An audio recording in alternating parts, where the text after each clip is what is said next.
Welcome to me, where suspenseful, thrilling, and mysterious stories will draw you into a world where the lines between reality and fantasy seem to blur. When the night falls, when all the sounds gradually quiet down, leaving only your own heartbeat and breathing, that's when these stories begin. Tensions, unsolved mysteries, moments that will make you hold your breath in fear or curiosity, all are waiting for you ahead. Find a comfortable seat, dim the lights, and let this sound guide you on a journey that is not for the faint of heart. I want each of you to leave a comment sharing where you are in the world. And if you are enjoying the episodes, don't forget to give a like and subscribe to the channel now. Relax. Are you ready? If so, join me in the first story right now. I didn't mean to do it. I didn't mean to do it. The words echoed in my mind as I stood there in the dark, my hands shaking, my heart pounding so loudly it drowned out the sound of the storm outside. The wind howled through the trees, and the rain hammered against the windows. It was a night that felt like it was made for horrors. But the real terror, my terror, was already inside. I stared down at his body, lying in a pool of crimson that seemed to stretch out, devouring everything it touched. His once bright eyes, filled with laughter and warmth, were now dull and empty. His chest was still, the rhythmic rise and fall I had come to know so well, now forever silenced. It wasn't supposed to end like this. We weren't supposed to be here. I never meant for any of it to happen. The night had started out differently. We were celebrating. Well, I thought we were. It had been a long week for both of us. John had been working late at the office, and I'd been buried in a dozen little tasks at home. We barely saw each other, only passing like two ships in the night. So, when he suggested dinner out, I'd jumped at the chance to spend some quality time together. We went to that little Italian restaurant we loved, the one tucked away in the corner of the city, with the flickering candles and soft music. Everything felt just right. The kind of evening that reminded me of why we had fallen in love in the first place. However, as the night wore on, something changed. Something was off.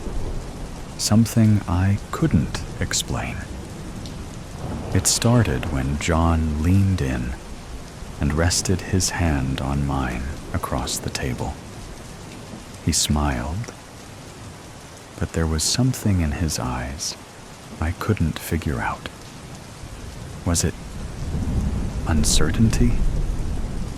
Maybe it was just me. I hadn't been sleeping well at all. We had building tension between us for months. First, it was little things that were simple to overlook, but now they were impossible to ignore. "What's on your mind?" I asked, trying to smile back. John sighed and leaned back in his chair, looking down at his plate for a moment before meeting my gaze again. "It's nothing, really. Just work stuff. You know how it is." I nodded, though I wasn't sure I believed him. I never did. When John didn't want to talk about something, he wouldn't. But then, as we left the restaurant, he reached into his coat pocket and pulled out a small box. I couldn't help but smile, hoping that maybe he was attempting to rekindle the spark we'd once had. He'd always been good at that, surprising me, and keeping the romance alive in his own way. "What's this?"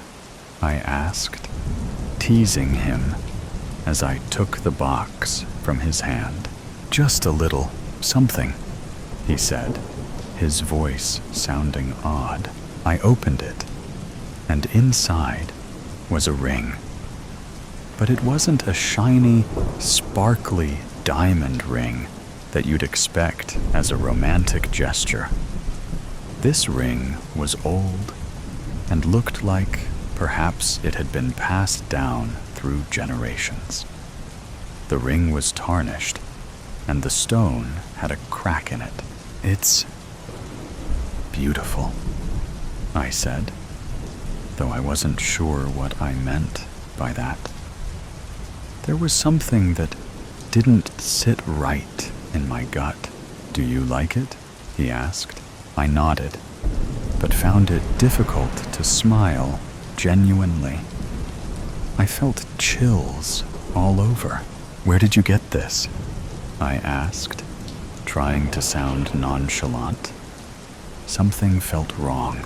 John didn't answer right away. His eyes had shifted, almost like he was hiding something. He looked away before attempting to look at me again. "It's been in the family for years. It's special. I thought you would like it." "Special," I echoed. My fingers traced the ring's surface, and it was cold, even colder than metal typically is. I could feel the tension between us. It wasn't just about the ring. It was deeper than that. Something had been building for a long time. John as acting odd, avoiding my eyes, trembling as he reached for the car keys. But we didn't say anything more on the drive home. It was quiet, other than the rain that had started. Everything was blurred by the water running down the windshield. The wipers were thankfully filling our silence. When we arrived home, we went through our routine of getting ready for bed. John took a long shower while I tried to relax in the living room. But my mind wouldn't shut off. I kept thinking about the ring, about the way it felt in my hands, and John's strange behavior. When John finally came out of the shower, he walked past me without saying a word, heading toward the bedroom. "John, wait," I said, my voice shaking. "Is something going on? Something you're not telling me?" He stood at the bedroom door and turned to me. He stared for a moment, with just a blank expression. Then he sighed and walked toward me. He sat down on the couch next to me. "I've been thinking a lot," he began with a low voice. "About us. About everything." My heart thudded loudly as I waited for him to continue. "I think we're drifting, Sarah," he said, his words immediately taking my breath away. "I just don't know if we can fix this anymore. We've been drifting for months. It felt like the world was tilting. I couldn't breathe. Drifting?" I whispered. "What do you mean? We're fine. We're busy. We're just busy. That's all. We can fix this and make it work." John shook his head. "I'm not sure anymore. We've both been pretending. We're just not the same people we were when we got married, Sarah. I'm tired. Really tired. I don't think I can keep pretending. I wanted to cry, to scream, but I couldn't. All I could to do was sit there, trying to figure out what he meant. None of it made sense. I'd been trying so hard to hold everything together, and now it felt like it was slipping through my grasp. Before I could say anything, he stood up and went to the bedroom. I heard the rustle of sheets and the soft thud of him getting into bed. I didn't know what to do or say. I sat there for a long time, what felt like hours. The silence was killing me. Finally, I was unable to stand the distance between us any longer, so I went to the bedroom and stood in the doorway. John was lying on his side, with his back facing me. I couldn't see his face, but I felt the coldness coming from him. "John," I whispered. He didn't respond. "I can't lose you," I said, my voice cracking. "Please don't give up. We can work through this. I'll do anything." Still, there was no answer. Something inside me snapped. I was frustrated and scared of losing him. I didn't know what came over me, but I crossed the bedroom, grabbed the ring from the nightstand, and chucked it across the room. The silence was broken by the ring hitting the wall. "Do you really think this is going to fix everything?" I shouted. "This stupid ring? A symbol of what? The lies we've been telling each other?" Finally, John turned to face me, his eyes wide. Was he angry? Scared? But before he could say anything, I saw it, something sharp and dangerous glinting in his hand. He had a knife. I didn't see the motion coming. 1 minute, I was standing there, shouting at him, and the next, I felt the cold metal press into my side. It wasn't deep, but it stopped me in my tracks, clutching my wound. "John," I whispered, my voice trembling with disbelief. "What are you?" But he didn't answer. He didn't move. I was frozen, trying to understand what had just happened. My breath came in shallow gasps. In a panic, I grabbed at the knife, trying to push it away. I stumbled back, my mind racing as I tried to make sense of what happened. Then, in a blur of motion, I grabbed the nearest thing I could get, a heavy glass vase, and swung it at him. It hit him in the face, and he staggered backward, the knife slipping from his hand. But it wasn't enough to stop him. He lunged toward me, and I fought back with everything I had. My mind was full of fear, confusion, and anger. I didn't know what I was doing anymore, or how it happened. All I knew was I needed to protect myself. The next thing I knew, John was on the floor. His body was crumpled, his unblinking wide eyes staring up at me. His chest no longer rose and fell. I didn't mean to do it. Night call. "What do you want? Hey, can you come over?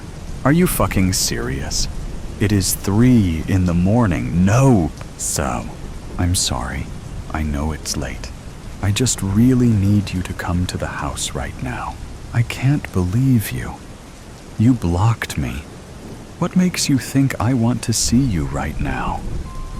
I've been trying to reach out to you for weeks. Peter, you can lecture me all you want in person when you get here. I really need you to come over fast. No, forget it. Bye. There's a man outside. What? What does that mean? I don't know. I just woke up. I got up, and when I walked by the window, I noticed that there's this guy standing outside, and he's looking up at me. Are the lights in your house turned off? Yes, they weren't even on. Okay. How long has he been out there? I have no idea. I've been peeking out at him from behind the curtains for like 5 minutes, and he hasn't moved. Call the cops, Dylan. I don't think they'll take it seriously.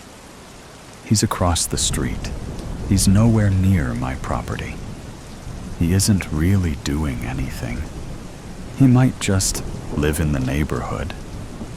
He'll probably move along soon, but he's been just standing there for a while. It's freaking me out. Well, I don't know what to tell you, dude. Wake up your dad? My dad can't fucking walk. What do you think he's gonna do? So is this urgent or not? Why did you call me? What do you want me to do about it? I don't know.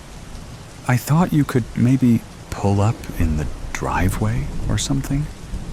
That might be enough to scare him off. All right, Dylan.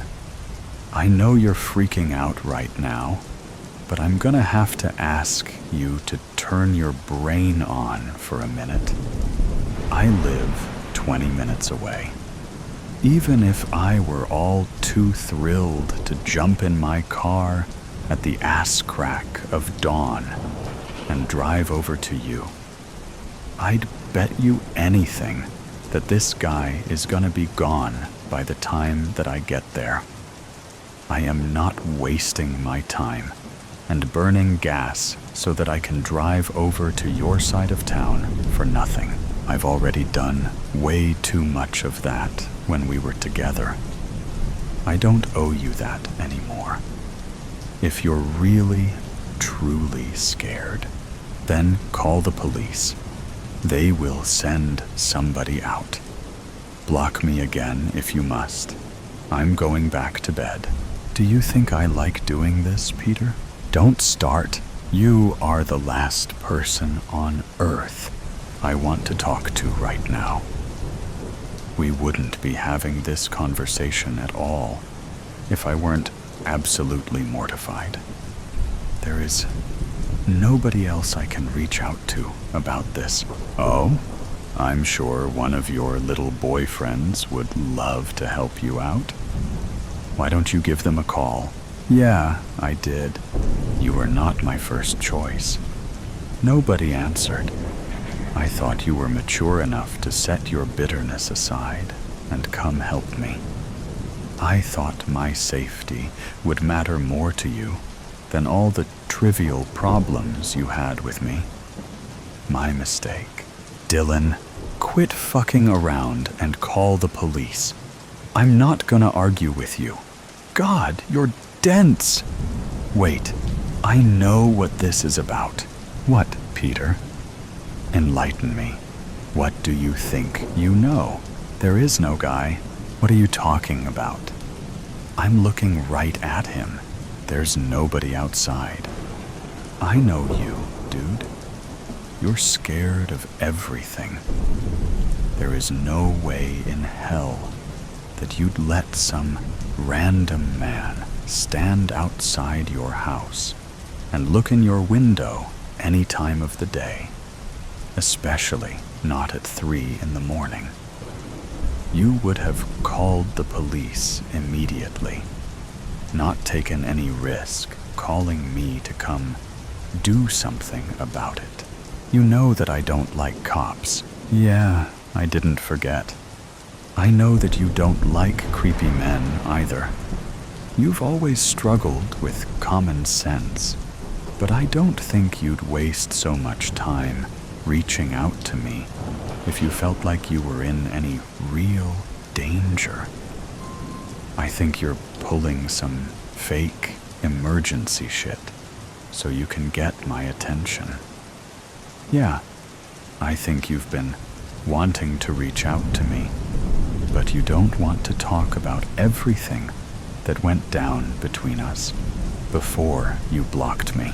I think it's an immature and disgusting thing to lie about. But it doesn't surprise me that you'd pull something like this. Look, call me tomorrow, and we can talk about things. This is just not a good time right now. He's gone. Dylan, were you listening to me? Yeah, whatever. I looked away from the window while you were talking, and I looked back, and the guy isn't there anymore. Oh, I'm sure. Hold on, I'm gonna open the window. Take your time, bud. He's not anywhere down the street. I'm going to check the backyard. I don't remember if I locked the gate or not. So are you just gonna completely ignore everything that I just said to you? Sorry, I kinda zoned out. What did you say? You're fucking sick, man. Is that all? No, it isn't. This little scheme of yours is fucking revolting. I never should have answered your call. I don't have time for this bullshit. I have to get up for work in 3 hours. I know that this is fake because you still haven't called the police. You haven't denied a single thing that I accused you of. You're gonna stretch this conversation out for as long as you can. There's no man in your yard. There never was. You wanted my attention, and you got it. This is genuinely the worst thing you've ever done, Dylan.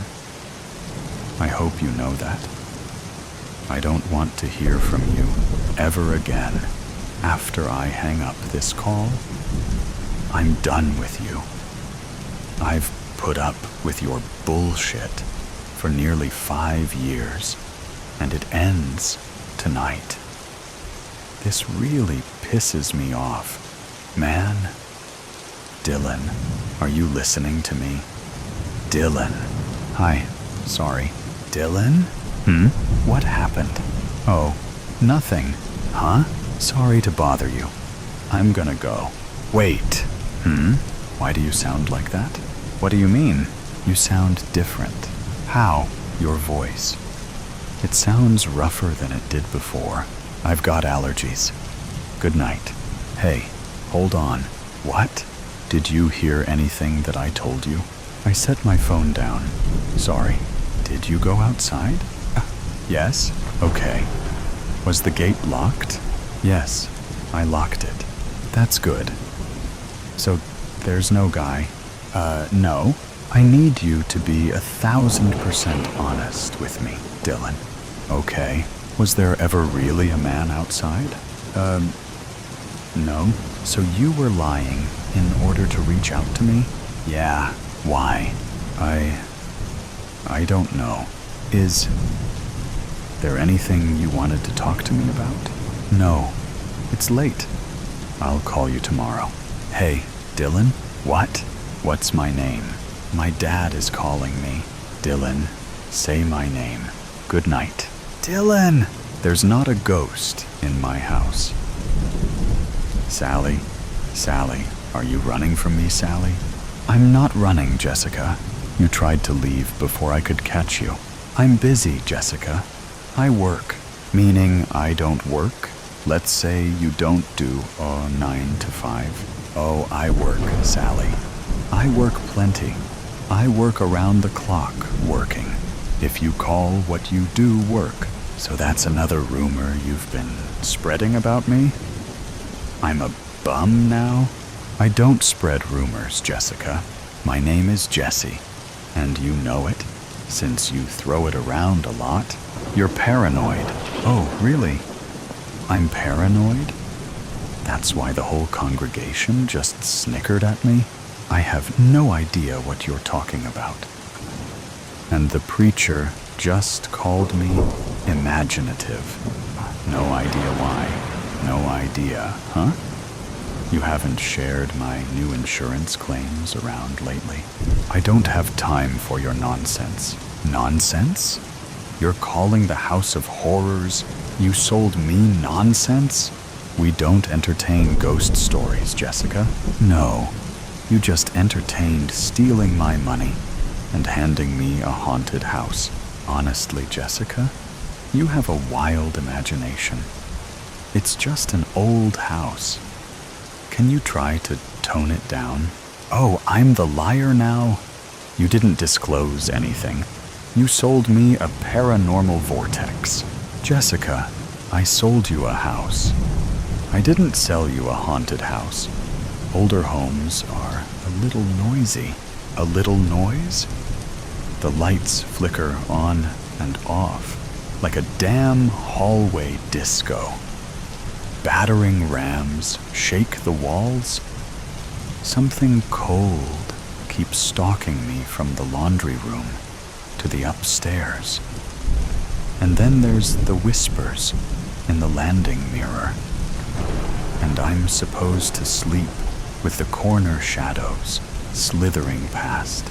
Jessica, church parking lots are not the time or place for your ghost stories. Your wiring is older, however. The house is perfectly fine and passed our inspection. Your insurance policy will not be covering your broken dish claims or any other fabrications. You mean my floating dishes claims before they rain and smash, plus the floating beds claims, and the floating curtains, and the floating ME? I don't know what you're trying to prove, but it's not working. You're making a scene here for nothing. Please, seek help. Oh yeah, it's all in my head, Sally. Is that the game we're playing? The entire town knew about it. This is a county, not a town, Jessica. Fine, Sally. It's a hamlet, village, royal ripoff capital, in the middle of dumb duck nowhere. 'Cause menial technicalities matter more than the fact that you sold me a freaking haunted house. Even the locksmith threw the keys and ran. It seems you enjoy stirring up drama, Jessica. We will resume this conversation when you are calm. I've got a damn good reason to be dramatic. Drama is trying to live in that place without getting dragged into the walls myself. I wake up to doors slamming. I try to go to bed and the roof howls. Look at me, Sally. Not at this crowd. I don't know what you expect from me. It's not my problem. It's yours. No, you sold me a nightmare, and now I'm making it your problem. The whole damn place is cursed, and now I've got a town full of people looking at me like I'm some damn lunatic. I want my money back. I'm not giving you any money, Jessica. You signed the papers. You knew what you were getting. Yeah, I signed the papers, but you didn't tell me the house bled. I'm swimming in a demon ditch, and you knew it, didn't you? That's enough. I didn't do anything wrong. You're the one who... You act like you don't do anything wrong. Instead, you've been telling people I'm crazy. You've made everyone think I've lost my mind. but I'm gonna make sure everyone knows the truth. I don't know what you want me to do, Jessica. The house is yours. If it's that big a deal, you can move. I have to go. We're all aware you have your jolly holiday to pack for, but you're going to handle this first. My holidays are well earned, Jessica. Unlike some. You're saying that I haven't earned a holiday? I'm saying you need to take a step back. I would love to step back, Sally. I would love to just go home and enjoy a nice Sunday brunch without my forks levitating above my head. It's not in my head, Sally. It's above my head. And I have loads of video proof online. It all went viral. None of that has been proven to be real. Proven? You want me to prove it? How about you come over for a meal? You can even spend the night. The guest room has floating lamps and screaming furniture that likes to rearrange itself. I'm sorry you feel this way, Jessica, but your home purchase and insurance policy can't help you with your haunting. My haunting. When are we going to acknowledge the literal hell you've put me through? The place is cursed, and you sold it to me with a smile on your face. And now I'm stuck in this ghost infestation? And you ruined my rep to boot. No one is answering my ads. Maybe no one needs your services here, Jessica. Will that be before or after the rumors you spewed? 'Cause they think I'm all crazy, right? 'Cause you didn't do anything wrong, right? I did not. I went out of my way to help you in an emergency. You were an opportunist. We all helped you, Jessica. Helped me how? Don't smirk at me. You ripped me off. I want my money back so I can move to a normal home with visitors that don't drop through ceilings. If you want people to visit you, Jessica, perhaps you should share more in community spirit rather than silly stories. I've had plenty of guests, Sally. Like rocks through my window, kids screaming, and slow cars passing. Not to mention the 24/7 live-in spook party you sold. And what about all the tents on your front lawn? The Ghost Hunters Unanimous team? They're here for the one-night challenge. Do you have a permit for those theatrics? Excuse me? You didn't inform us that you were converting the property to a theater. We may have to cancel your insurance. You bloody snake! Unlike your stories, Jessica, your contract states you must inform us first if you run a business from the premises. And unlike your business slogans, I will be certain to share my bad experience with your real estate and insurance firm to my new 57K ghost followers. And I will sue you for defamation. And I'll sue you back. What defamation, Jessica? You shared my personal claims to half of the town, congregation, and our preacher. I believe we all count as witnesses to your ruining of my reputation. Yeah, let's go to court. No, don't. Jesse, we can review your claim on the 17th when I return. No, Sally. We can review all my claims before you leave for your palm trees on Tuesday. I'm sure it can wait. It's waited long enough. And, Sally, we may have additional info to review. And what might that be? Jesse, I am considering turning my ghost house into a business. We need to ensure the... Ouch! Do you always slam your Buick doors like that? Like a thief in the night? I'm here. The key is under the welcome mat. The alarm is off, and Reuben is at the kennel. Should be no issue getting inside. Neighbors?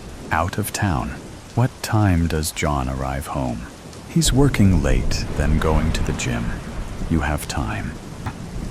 For your sake, you best be right.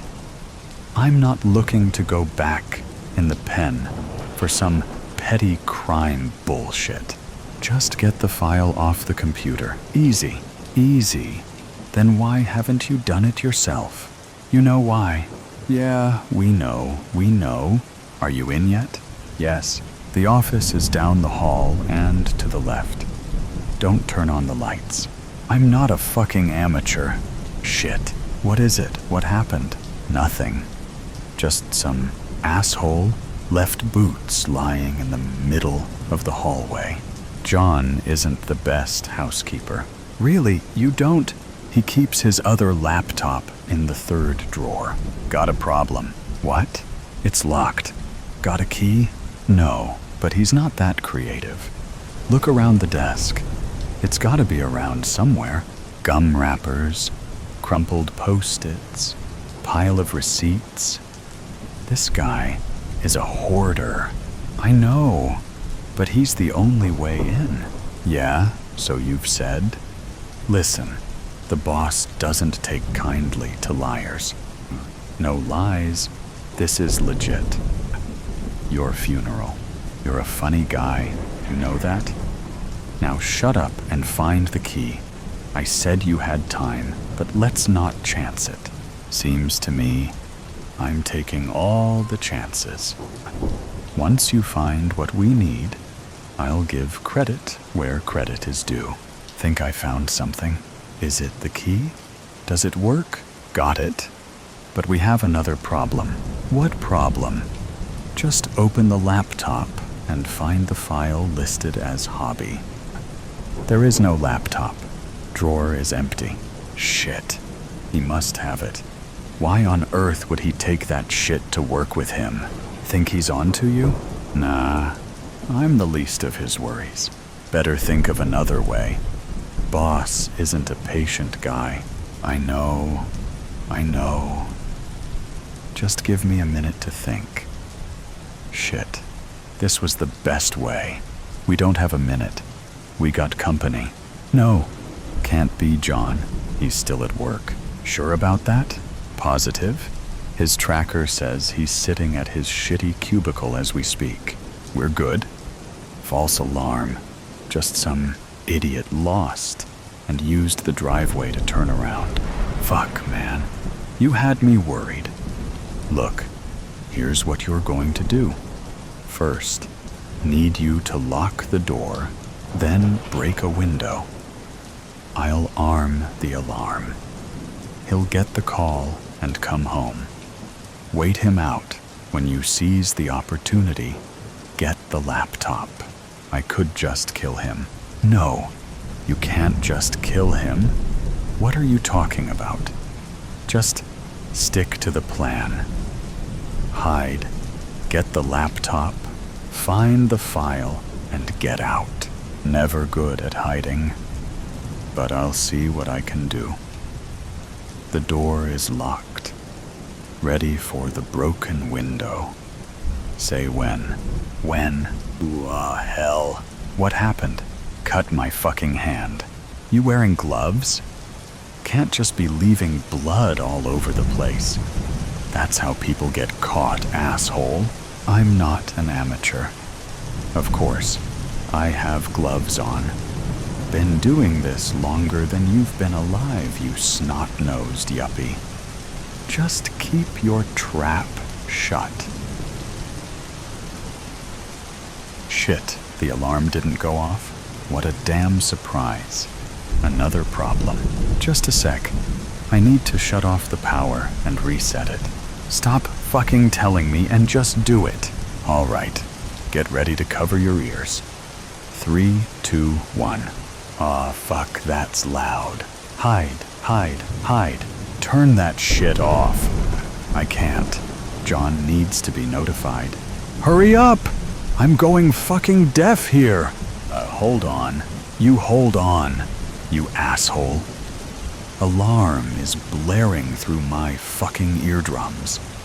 When I get a hold of you, no one will recognize you. I'm going to take my fucking time. My knife will dull and need sharpening between breaks. All right, John is on the move. Shut it off. The company will in 3, 2, 1.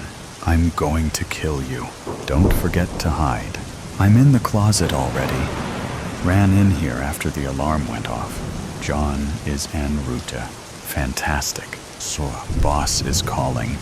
Going to join him on the call. Boys, we have the file yet? Not yet, boss. What's the holdup? This entire operation is a total fuck-up. This yuppie has us chasing our tails. He's a fucking liar. I'm not lying. The file exists. How was I to know he would bring the laptop with him? He's been your mark for months. Gentlemen, enough. I want that file. Yuppie and my guy is the best. No one better to lift sensitive material than him. Guide him best you can and let him do his job. Yes, sir. Yes, boss. Good. Talk to you boys soon. You are such an asshole, yuppie. Me? You're the one trying to get me killed? Oh, I'm not trying. I'm going to kill you. You'll forget all about maiming me when you get that file. Not maim, kill. As in murder. Yeah, well, that will have to wait, because John has arrived. I'll just kill him. No, just be patient. He's in the house. Remember the plan. Wait him out. Once you see an opportunity, take it. We can't leave here without the file. I don't know how I ever got tied up in this. I mean, you get a little behind in your bets, and next thing you know, you're babysitting some asswipe for the boss and breaching intel. The file is there. I know it is. He just went in the bathroom, and the shower is kicked on. I'm taking my shot. Don't kill him. Wait. Shit. I'm a dead man if we don't get that file. I have a sure thing in play, about to make a huge payoff. This can't be the end for me. Got the laptop. Looking for the file now. It's named Hobby. Go it. Transferring. 30%, 50%, 75%, 90%, 100%. We got it in the clear, yuppie. Oh, thank you. Thank you, thank you. Don't thank me. I'm still leaning towards killing you. More importantly, I need to get this file to the boss, who will be pleased to own hard evidence against this freak. Good job, yuppie. You may just live after all. I suggest you no longer take bets. Hell, get out of the game altogether, or else the boss may find more work for you. And if you don't deliver next time, I'll see you at the funeral. Goodbye, for now. Wait, don't hang up. Aw, yuppie. Gonna miss me? Don't sweat it, kid. What was that? Sounded like a gunshot. Did you shoot him? What's going on? Talk to me. Hello, Charlie. Hello, John. The last phone call. Mom, finally. I thought our weekly calls from the station were pre-scheduled. I was worried. Hey, sweetie. Sorry about that. Things have been a bit chaotic up here. Solar radiation's been causing issues with communications. You usually call on Sunday. It's Wednesday. You know how space is. Unpredictable. The ionosphere is wreaking havoc on everything up here. It took me a while to get through with the available channels. Restricted, I guess. I hadn't heard about a radiation storm. Anyway, how's the research going? Can't complain. How's school? Weird. I've noticed a lot of strange stuff happening lately. For example, we were setting up the club telescopes in the park on Monday when some official showed up. He said he was with the Space Weather Center. Told Mr. Hayes they were expecting a massive solar flare and had to shut down all civilian solar observations. Said they didn't want any students getting blinded if it happened during observation. Your comms problem isn't related, is it? Could be. The SWC must have seen something. There might be. Wait. That's completely wrong. And Mr. Hayes knows it. Solar filters protect our eyes during normal observation. And even the big flares are not that bright at optical wavelengths. Plus, if there really was a huge, dangerous flare coming, they'd have issued a public warning. The whole thing makes no sense. Huh. Maybe the official was simplifying the explanation, or didn't fully understand. For our astronomy club? Come on, Mom. We're smarter than that. We're all AP students. Mr. Hayes was confused too. I don't think he bought it either. Sarah, why would they bother sending someone in person to a small astronomy club meetup in the park? Why didn't they just send an email warning to the school? Or just issue a general public notice? This guy showed up flashing credentials, telling us to pack it in immediately. It makes no sense. I don't know. Maybe they weren't sure you'd get it in time. And Dad? Mom, I'm worried about him. He barely sleeps. I hear him pacing at night. Yesterday morning, I found him asleep at the kitchen table, still in his work clothes. Well, you know your dad. He's just under a lot of pressure, more than usual lately, always taking his work too seriously. So, how's that physics project you were telling me about? It's going good, Mom. I'll make an A, like always.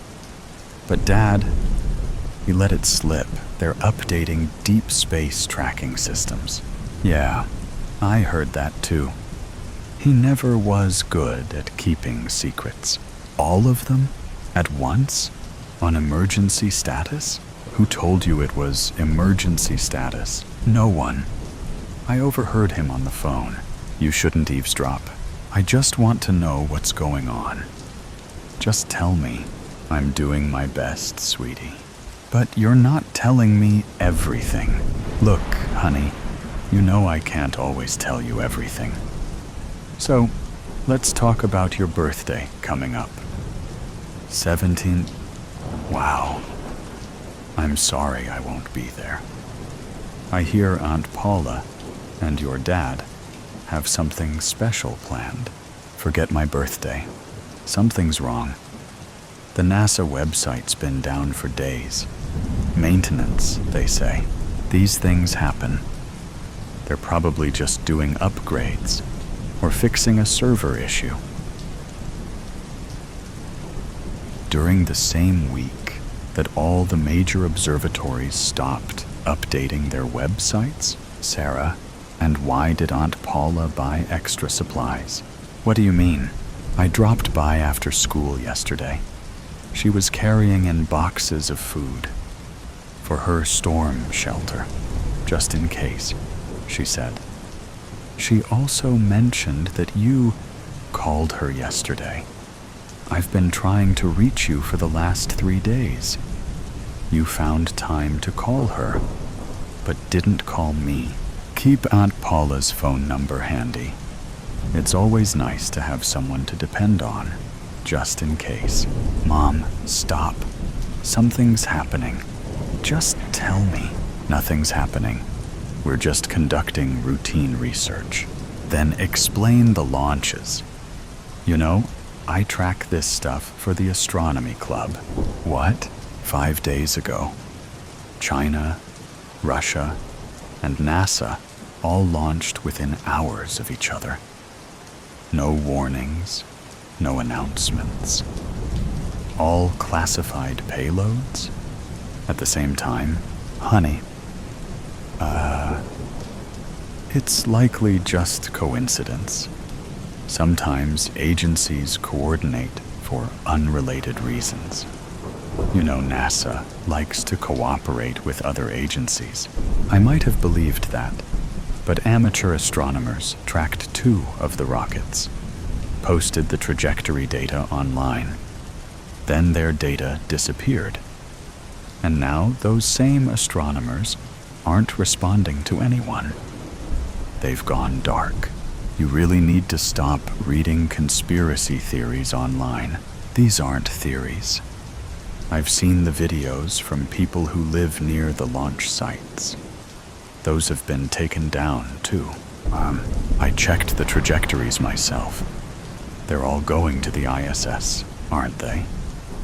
And why did the ISS change orbit? Sarah, NASA's. It's complicated. Just some specialized equipment and for our research. Okay? The Russians are sending up new cosmonauts. The ISS is just performing a standard maneuver, Sarah. Space debris is unpredictable. You know how it is. Nothing you need to worry about. Really? China finally claimed it was a weather satellite launch? Why did Russia lie in their announcement today? They said it was engine testing. And why hasn't NASA said something? These things are complicated. No one launches secret missions in perfect sync by accident, Mom. Remember when you taught me about Occam's razor? Sarah and the astronomy forums are going crazy about something near Jupiter. But the posts keep disappearing. Internet hoaxes. Don't believe everything you read online. No? No, it's not. Dad got a call late last night. It woke me up. I got up and saw him make several calls. He looked rattled. Then he told me this morning that he needs to leave for a few days. For work. So, Mom, I couldn't help but overhear Dad's side of the call. He said something about a spacecraft and a collision course. Mom? Sarah, it's not what you think. These conversations are never straightforward. Your dad deals with classified projects all the time. You should get some sleep, honey. It's late there. He's never acted like this. What's on a collision course? Sarah, please, I can't talk about this right now. All those launches, the spacecraft, the deleted information. It's too much to be a coincidence. They're hiding something, Mom. And you know, Sarah, it's just... Stop, okay? You're not Mom, are you preparing for something? It's not just research, is it? I can't have this conversation. The Chinese, the Russians, NASA, the ISS, you're all working together. In secret. Sarah, quit it. Now. You're not studying anything. You're trying to stop something. Sarah, I can't do this. I have to go. How big is it? How big? What? The asteroid. That's what it is, isn't it? That's why all the telescopes are shut down. Why everything's classified. You don't want people to panic. Mom, you always were too smart for your own good. How bad? I have to go. Mom, please, don't tell anyone about this call. What? I mean it. It's important. Promise me. I promise. I love you, Sarah. More than anything. Always remember that. Okay? No matter what. Mom, are you going to be on that spacecraft? Mom, please tell me you're not. Be strong, Sarah. Like I know you can. Remember how much I love you. And know that I'm doing everything I can to come back to you. And stay close to Aunt Paula. Just in case. Mom, just be careful and come home soon. Mom, this call has been terminated. I love you too. Stay safe. Who was it then? Friday night. Mary, a 24-year-old girl, tired from job, was going to her childhood bestie, Julia. Julia and I studied in the same class, murmured Mary, sitting in Metropolitan. God, I can't believe this is happening. I am going to meet my best friend after 9 years. I am full of tears, said Mary, with eyes full of tears in her eyes.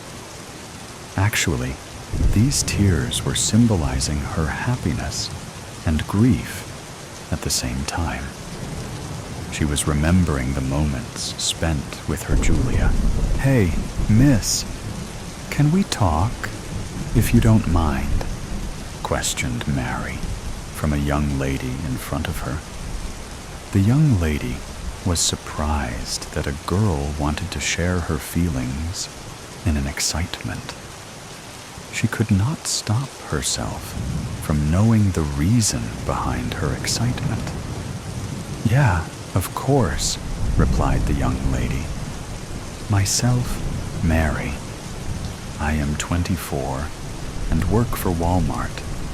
Just got a weekend free for myself. I am just going to meet my childhood bestie named Julia.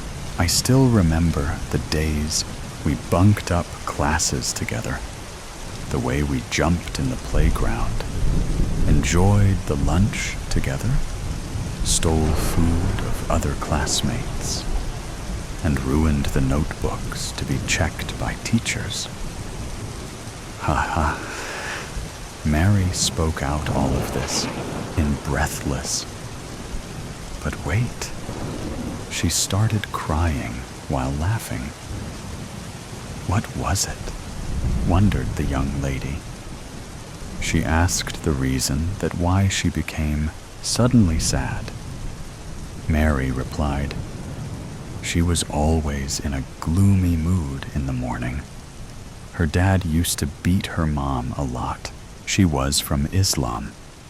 She used to tell me that her dad did not allow her mom to stand, even by the window of balcony. Slapped her mom without telling any reason. Always in a hurry of money for drinking alcohol.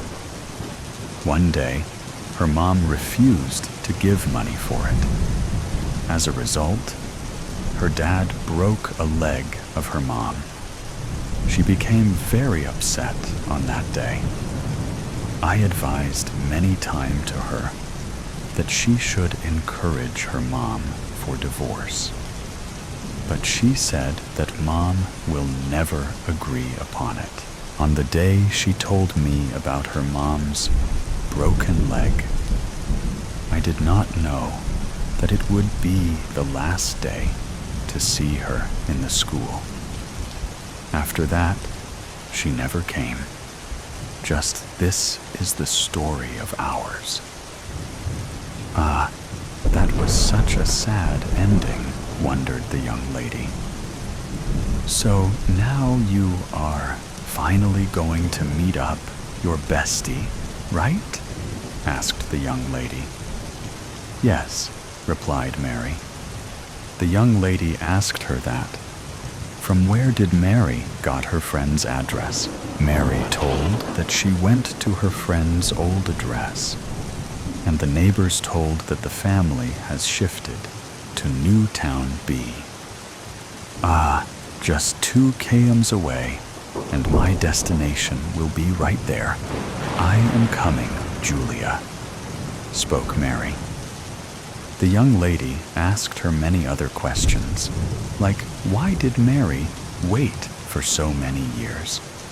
Mary told that she became busy in her busy and boring life. Also, she answered her many other questions. Now, it was the time when Station was finally going to be there. The young lady could not stop herself from getting off with Mary. She actually wanted to know about many other things, and also wanted to know that how does her friend and family look now. She decided to go with Mary to Julia's home. When they both finally arrived at their destination, Mary knocked the door. A man aged about 70 to 72 opened the door. Mary ran to the house and started shouting, "Julia! Oh my Julu! Julie, where are you? I have arrived. Now don't play hide and seek." The old man spoke. "What rubbish! What the hell is it?" Julia was my wife. She died 40 years ago in a car accident with her mom. Mary replied, "I am not joking. I know her since childhood. She could not be dead, and she was young, not that much aged. We played just 9 years ago. She told me everything happened to her mom."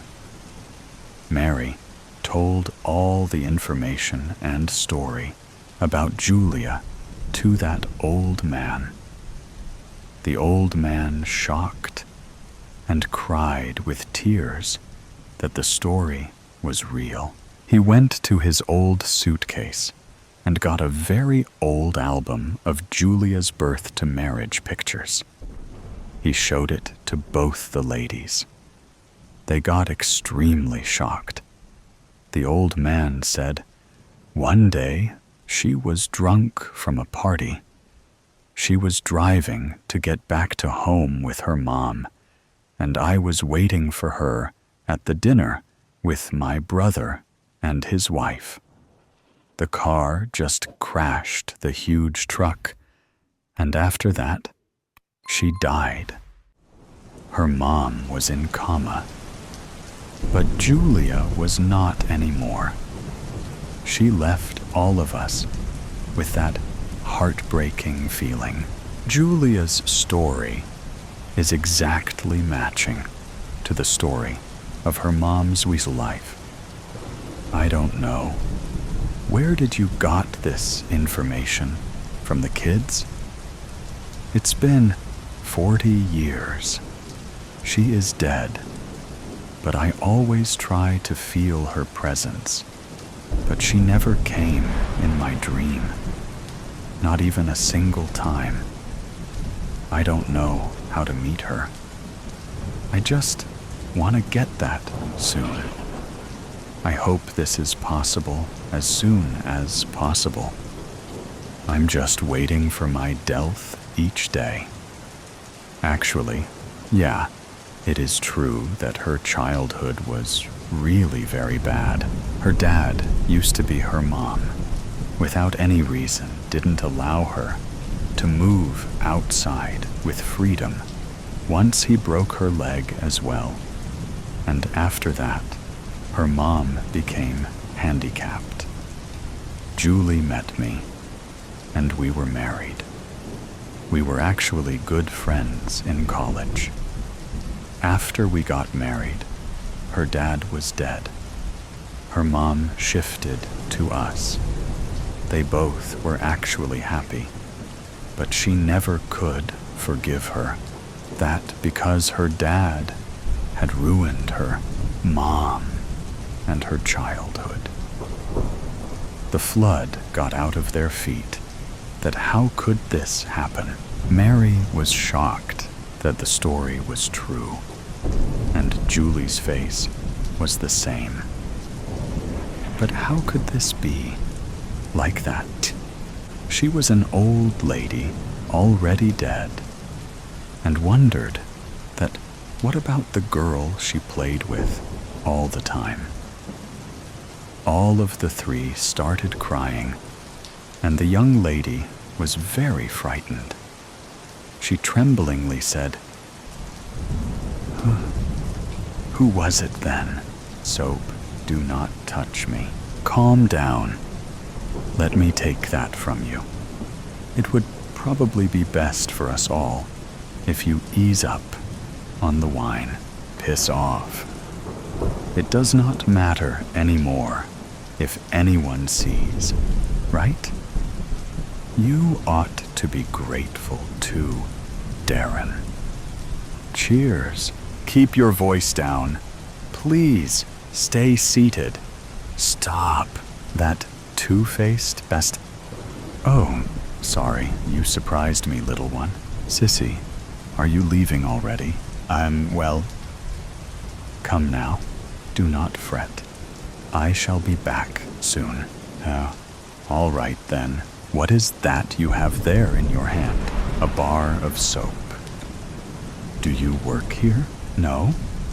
I don't think so. What is that supposed to mean?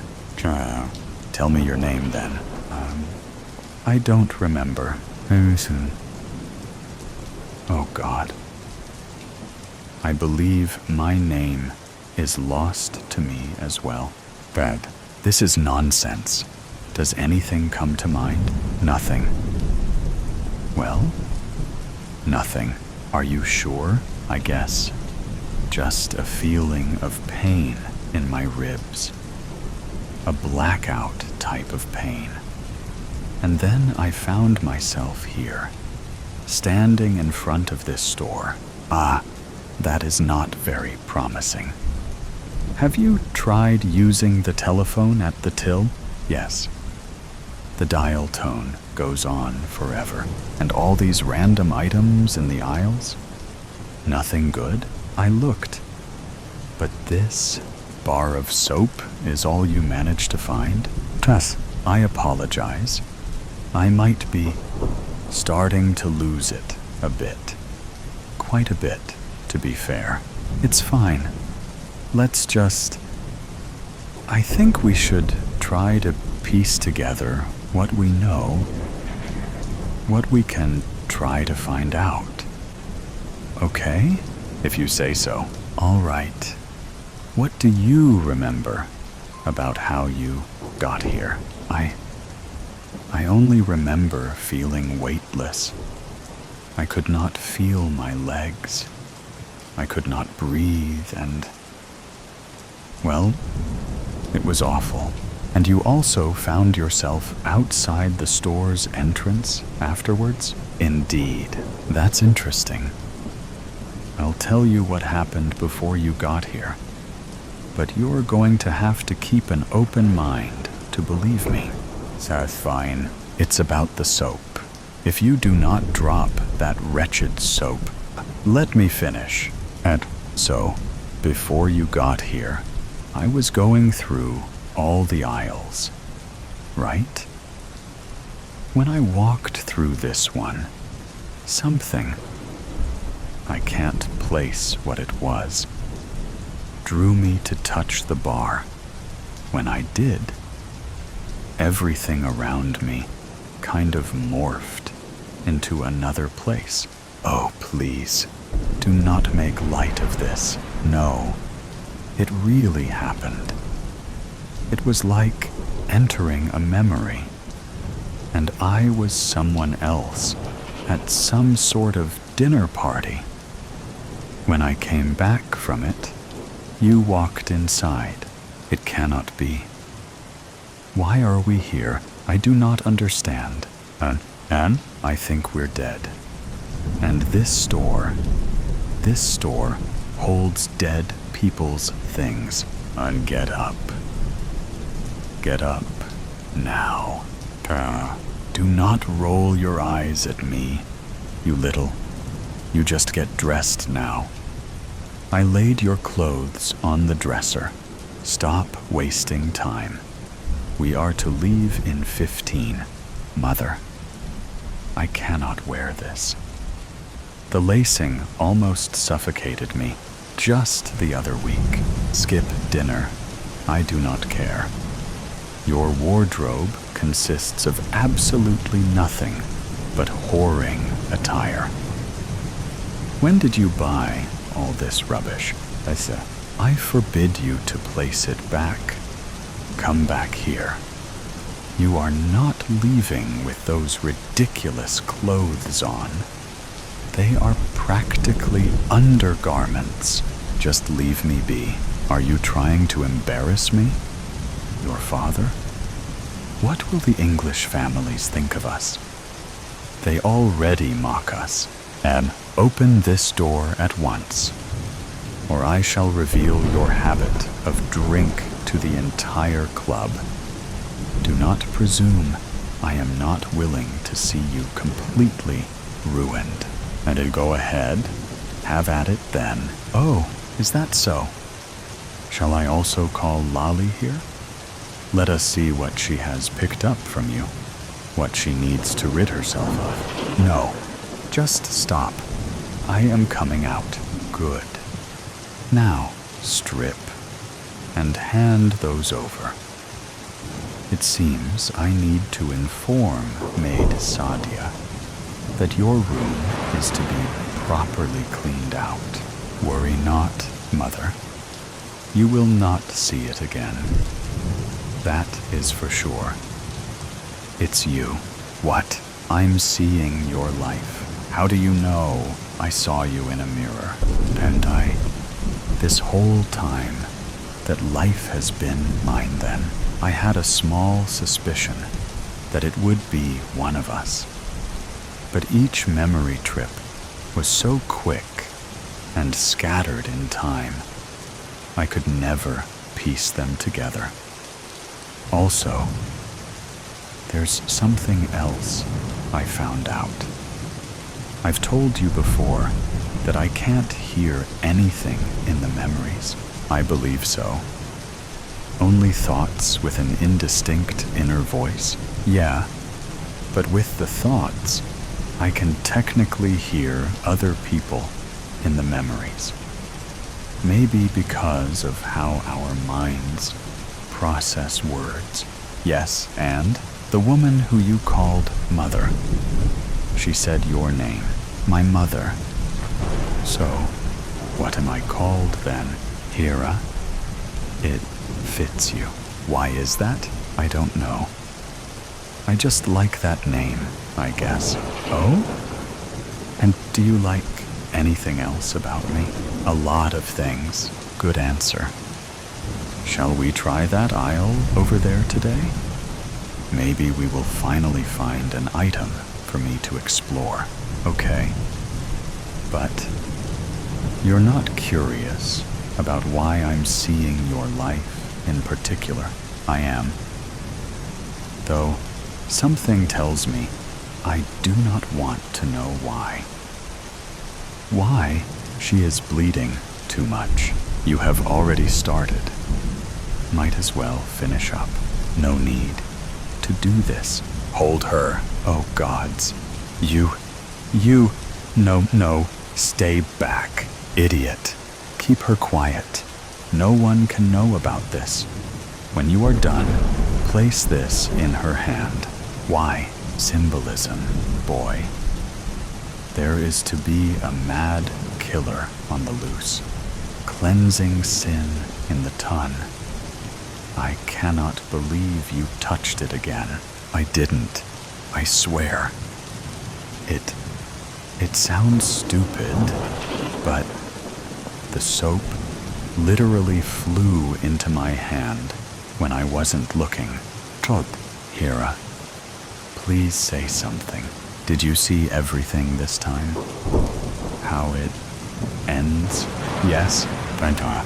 Do you want to know? No. But I know I ought to. Figure it is time to learn why that damned bar of soap is essential to my past life. I think you should too. What if this is it? I would not want to leave you. If you do, well, I'm just thankful for meeting you, even if it is after death. I only wish we knew your name as well. I don't need to know my own name. I know yours, and it's enough. Silent, but deadly. The grass waves to the breath-filled song of the wind. No, wait. That doesn't sound quite right. Maybe just the voice of the wind. The luscious grass dances as the wind sings. Something like that anyway. I look around me, casually, like I'm taking in the view, and not at all looking for a sudden change in the landscape that would signal my end. Should I admit that I'm scared? I'd be mad not to. But then this is madness. I'm narrating my life because my life actually depends on it. The moment I go quiet, it'll come for me. I know that much. Sneaky bollocks, tricking people into being quiet when that's how it finds them. I still don't get that. What form of creature finds its prey via silence? I thought it might hate sound, but no one is quiet in their final moments. And it doesn't seem fazed by the screaming. I shouldn't talk about that. Difficult to filter, though. I can't stop the words coming out. The words are my shield. All I have to do is think of things to say as I walk these next few fields, and then I'll be in the next village, and I can find a radio, or just something, anything, to make some noise for me. Then I can sleep. I am so tired. Wait a minute. What if I yawn? Does a yawn count? Or will I be interrupting the flow of sound that protects me? I can't fall or hit a limb against anything, nor can I snag myself on an errant nail. Errant. Where did that come from? I've noticed that my language is getting more flowery. That's good. I don't have to find quite so many words. They're flowing out from me, as though the tap in my mind has been turned a little more. I never knew I had a tap in my mind. This'll do. I can manage this. And I need to stay on top of it, conscious of the stream. I don't want to get carried away and pause in a fog of confusion. I could say any old words. I could do that, but I think I'd go mad as I stirred that crazy word salad around. And then, where would I be? I need to keep it together. Find somewhere to sit it out. Surround myself with a wall of sound. And then sleep seems a world away. I'd need someone with me so we could take it in turns to sit watch. Would that work? Would a radio even work? Does it work if the noise isn't coming from you? Does the quality of the sound make a difference? A voice that comes from a mouth is different to one that comes via a speaker. Am I kidding myself? Does it matter that I'm kidding myself? I've made it this far, and that's pretty good. I had safety in numbers for a while back there. It's about survival now.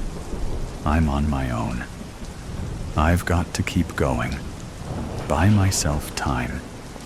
The creatures might not even be here anymore. Moved on to easier pickings. I don't believe that for a moment. You're still there, aren't you guys? Watching and waiting.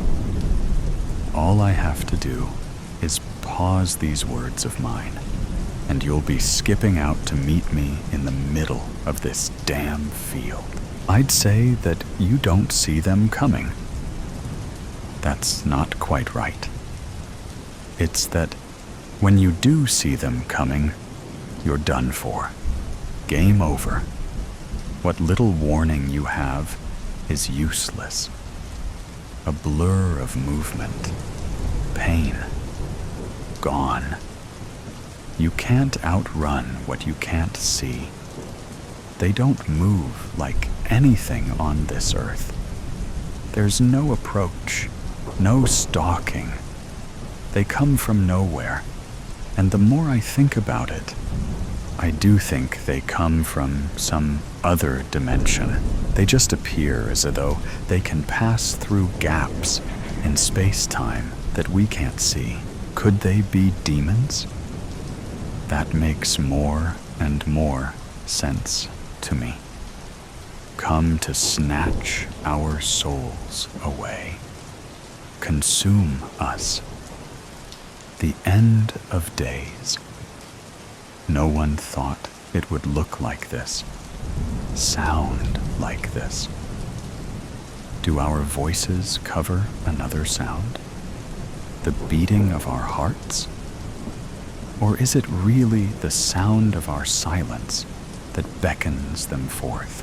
I'm searching for answers where I think there are likely none. That's what we do, though, isn't it? We search for answers. We walk into a room we've never been in before, and we wonder what the hell it all is. Thankfully, rooms have conventions, like bloody walls and a sodding floor and a buggering ceiling, crappy sofas if it's a living room, a shitty cooker, and an arsehole fridge if it's a kitchen, a bastard bed if it's a... What the hell has happened here? It looks the same, but it's entirely different. I loved walking through these fields. Now it's all painted in violent death. Everyone's violent death. My violent death. I don't want to die. Not like this. But what makes me different? What makes me so special that I think I can evade the fate of everyone else? I'd laugh if this wasn't so serious. I don't think I'll ever laugh again. At least it's quick. It seems quick, anyway. Oh, what if they drag you through those invisible gaps? What if the pain goes on beyond what I have seen? Why do my thoughts go there? Think happy thoughts. Why is the bloody happy cupboard bare? I wish we lived by the sea. That would be nice. I wonder whether they can follow you over the water. I hope not. I hope there are places that they can't go. I hope they eventually give up. They won't, though, will they? Would we? Perhaps they're aliens. Or a lab experiment gone wrong. Doesn't matter, though, does it? If my nemesis introduced himself as Norman, shook my hand, and did me the courtesy of telling me what he was, where he came from, and why he and his mates were wreaking violent and bloody murder across the planet, it doesn't change the important bit, does it? I'm not going to smile and tell him that that's all right then. I suppose it would give me the opportunity for a moment of defiance. I could tell Norman, the planet conqueror, to bugger off. You know what? I can do that anyway, can't I? I can shout my defiance at this new world of Normans. I might not have the final word, but I'll have given him what for. Might even feel good, if only for the duration of my shouting. Yeah, I'm going to do it. What have I got to lose? I'm going to lose anyway, so may as well go for it. Tell you what, Norman, I'm going to primal scream it. I'm going to dig deep down and bring my ancient part to the fore. We are animals, after all. A force to be reckoned with. And I don't give a shit if I lose my voice doing it. I will keep talking afterwards in any case. You're not getting me like that, you sneaky little bastard. Here goes. Bugger off, Norman. Yeah. Wow. Hey, what was that? I can still see it. A gap. Norman! I shouted, a gap open. That's why you don't like our voices. Our voices are our power. Oh yes, of course they are. This changes everything. Yes. I'm going to bring it to you, Normie baby. I'm going through that gap of yours, and I'm going to shout your whole house down. What else is there? I can't keep this talk up. You'll get me in the end if I keep running away. But if I bring it to you and shout you down, that might just do it. I'm coming for you, Norm. And we're going to talk it out. Just you and me. Then, when we're done, I'll tell all your friends. I've got hope now, Norman. Hope and a plan. Best of all, I have belief. That makes me dangerous. We're not sheep. We were never sheep. We're not even wolves. We're different, and we're difficult. We're magic, Norman.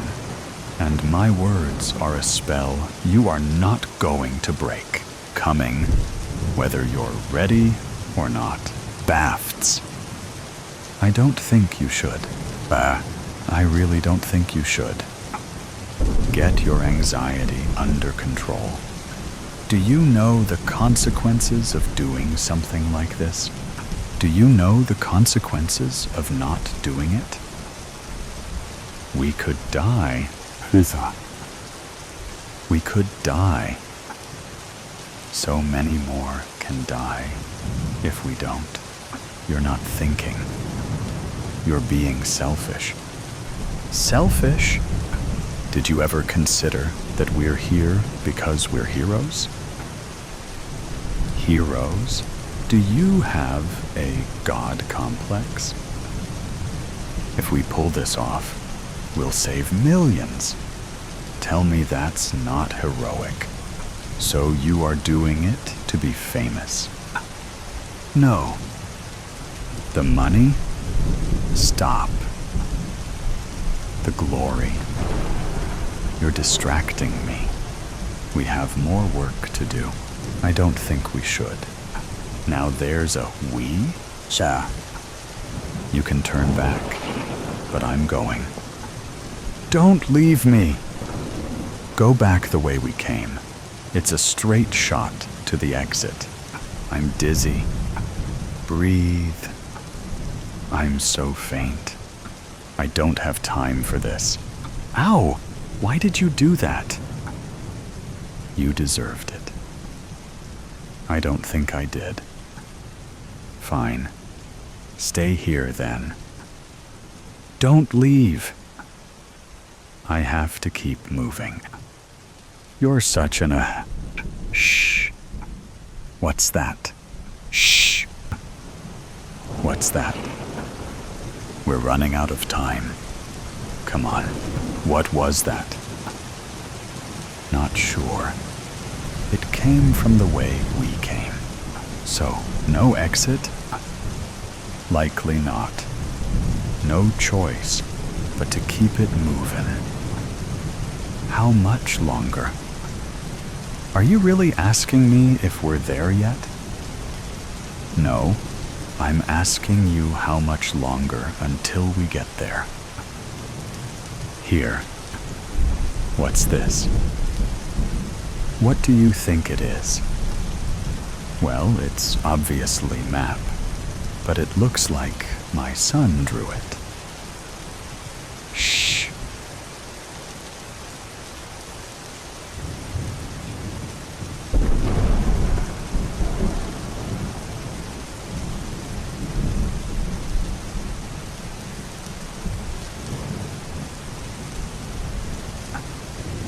I don't know. Someone else, maybe? Shh. We're fine. Just stay quiet.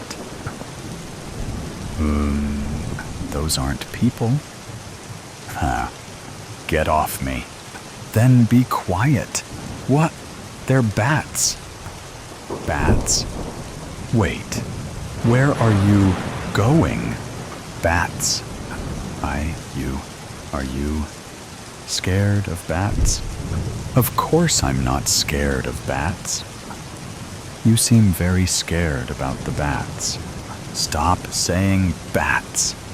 Come on, let's keep moving. Are you scared of things that fly? No, I'm not scared of bats. Now shut up and give me the map. It's okay that you're scarred down. Shut up. It's this way. Let's keep moving. Why? If it was just bats, then we can go back. Humanity's survival depends on it. Oh, really? Let's think. We're in a dark cave, trying to find the greatest threat to humanity. With a map that looks like it was drawn by a toddler, we almost got mauled by bats. And now we're lost. We're not lost? Then where are we? We're close. Left or right? Left. The bats went left. Right. Yup. I mean, let's go right. Because you're scared of the bats? Because the bats won't go where the weapons is. Right. Right. How do you know it's a weapon? What? The corp never said it was a weapon. They said they didn't know what the threat looks like. What else could it be? A person. A person? Really? I don't know. I don't know what we're looking for, or how our bosses don't know anything either. With all the money at the corp, you would think they would have a better idea, or a better map. We know it's a threat to humanity, and it's somewhere in this cave. Right. No, I don't think right was right. Are you saying that because of this dead end? Let's backtrack and go left. With the bats? With the bats. What if it's a bat? What? What if the greatest threat to humanity is a bat? A megabat? Do you hear yourself? Megabat? It's happened before. Humans are the greatest threat to humanity and the things they create. We're looking for a weapon. A thing. Whatever you say. Let's follow the bats. You're so grumpy. Will you please shut it? Tam. I'm hungry. We don't have food. What do you mean we don't have food? We didn't bring food. We were supposed to be there already. What time is it? Oh, 200. No wonder. It's lunchtime. Lunch at 2 in the morning. I work the overnight shift. So, 10. What is it you do on the overnight shift? I'm the custodian. The custodian? Shh, you'll wake the bats. Explain. Right now. But explain, or we're not moving. And we're not eating. I thought you didn't have food. Explain. Now. Fine. I work as the custodian for the corp. Do you know Dr. Merlin? Never met her. Everyone says she's a kook. She's no kook. She's a genius. Very smart. Is that trail mix? Finish your story, and you get it. Last week, she was on edge. So I say, Dr. M, what's up? Yeah? And she tells me that there's new intelligence about some threat, and all of the field agents are cowardly salads. Cowardly salads? She's a tough lady, but she talks like an old-timey movie star sometimes. Her expressions. All right. So how did you end up here? Well, I told her that if there was anything else I could do to help her to let me know. So she put you in the field? Did you even have any training? I got about a week of training with the corp. Are you kidding me? Can I have that trail mix? You didn't think to mention any of this to me before? I thought you knew. Trail mix? Here, let's keep moving. Holy shit. Uh-oh? No, no, no, no, no. I told you it was Bafts.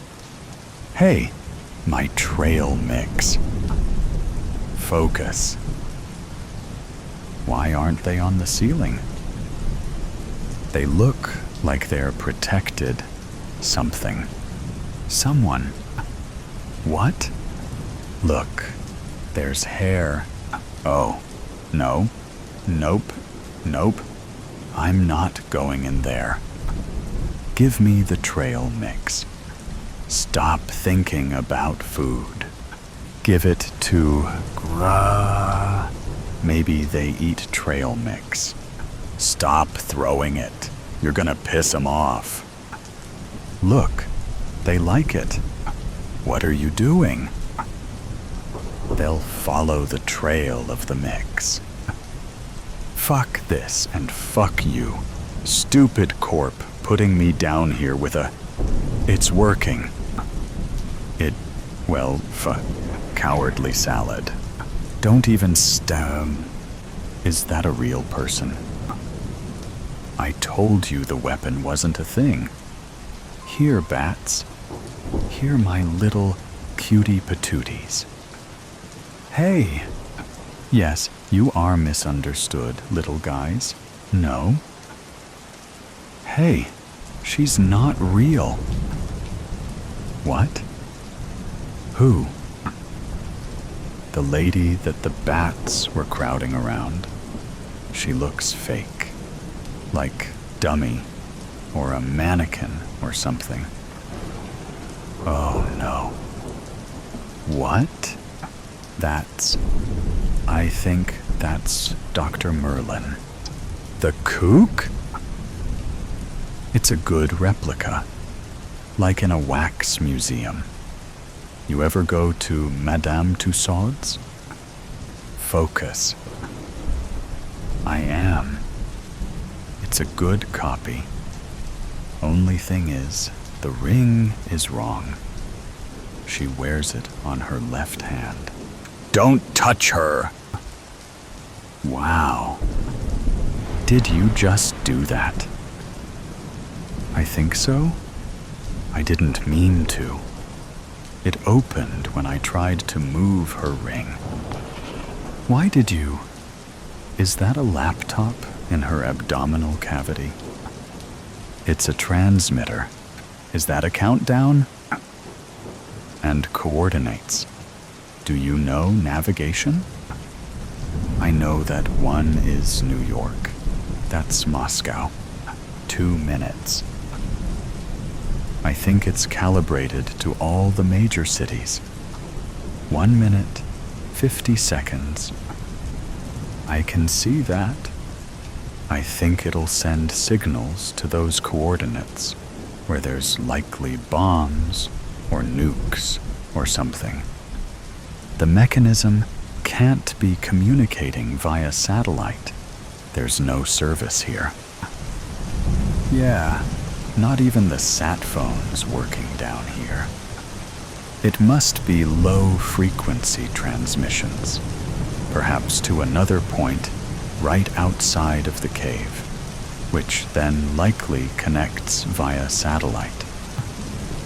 Yeah, I guess that makes sense. We don't have time to find the outside receiver, so we'll have to block the waves from here. You know a lot about radios for a custodian. Before I immigrated, I was a radio specialist for my country's special forces. Okay, I didn't know. You never asked. So what do? We need to get the bats back. What? They were keeping the equipment at the ideal temperature while keeping themselves cool against metal Merlin. If we can lure them back, then maybe they can provide enough insulation to cut the signal. That's stupid. That's plan B. What's plan A? We only have 1 minute. Plan A is that I will try to jam the equipment with my tools. Okay, what can I do? Go get the bats. What? I'm not familiar with this system, so Plan A might not work. 45 seconds. Get the bats back here. Scare them, and they'll flock to Merlin. How do you know that? Do you have any other ideas? How am I supposed to scare the bats? They don't like fire. Take this Zippo and make a torch from something. I don't think. 30 seconds. Merlin, what have you done? I believed in you. Now you betray humanity like this. What a shame, because you really are a genius. I have no idea how you made this transmitter, but it is very elegant. I'm impressed, disappointed, but also very impressed. 10 seconds. We're not going to make it. Oh. Yes, over here, cutie patooties. Go to your mama. Go, go. Why are you in your underwear? I put my clothes over Robot Merlin to try and damp the signal. Why are your underwear? I made torches. Good work. Yeah, you too. Do you think it worked? We won't know until we get outside. Let's go then. Here, take a torch. Thanks. You were a very brave salad with the bats.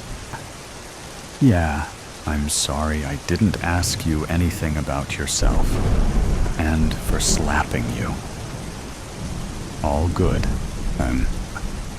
Do you have any more trail mix? The Wrath of La Vipera. Nera. How long has it been? Ale's mouth was dry, but sweat dampened his lips. 47 minutes, a voice replied, closing his eyes. Ale drew in as much breath as his lungs would allow, then let it out in a deep sigh. 47 minutes. It felt like hours.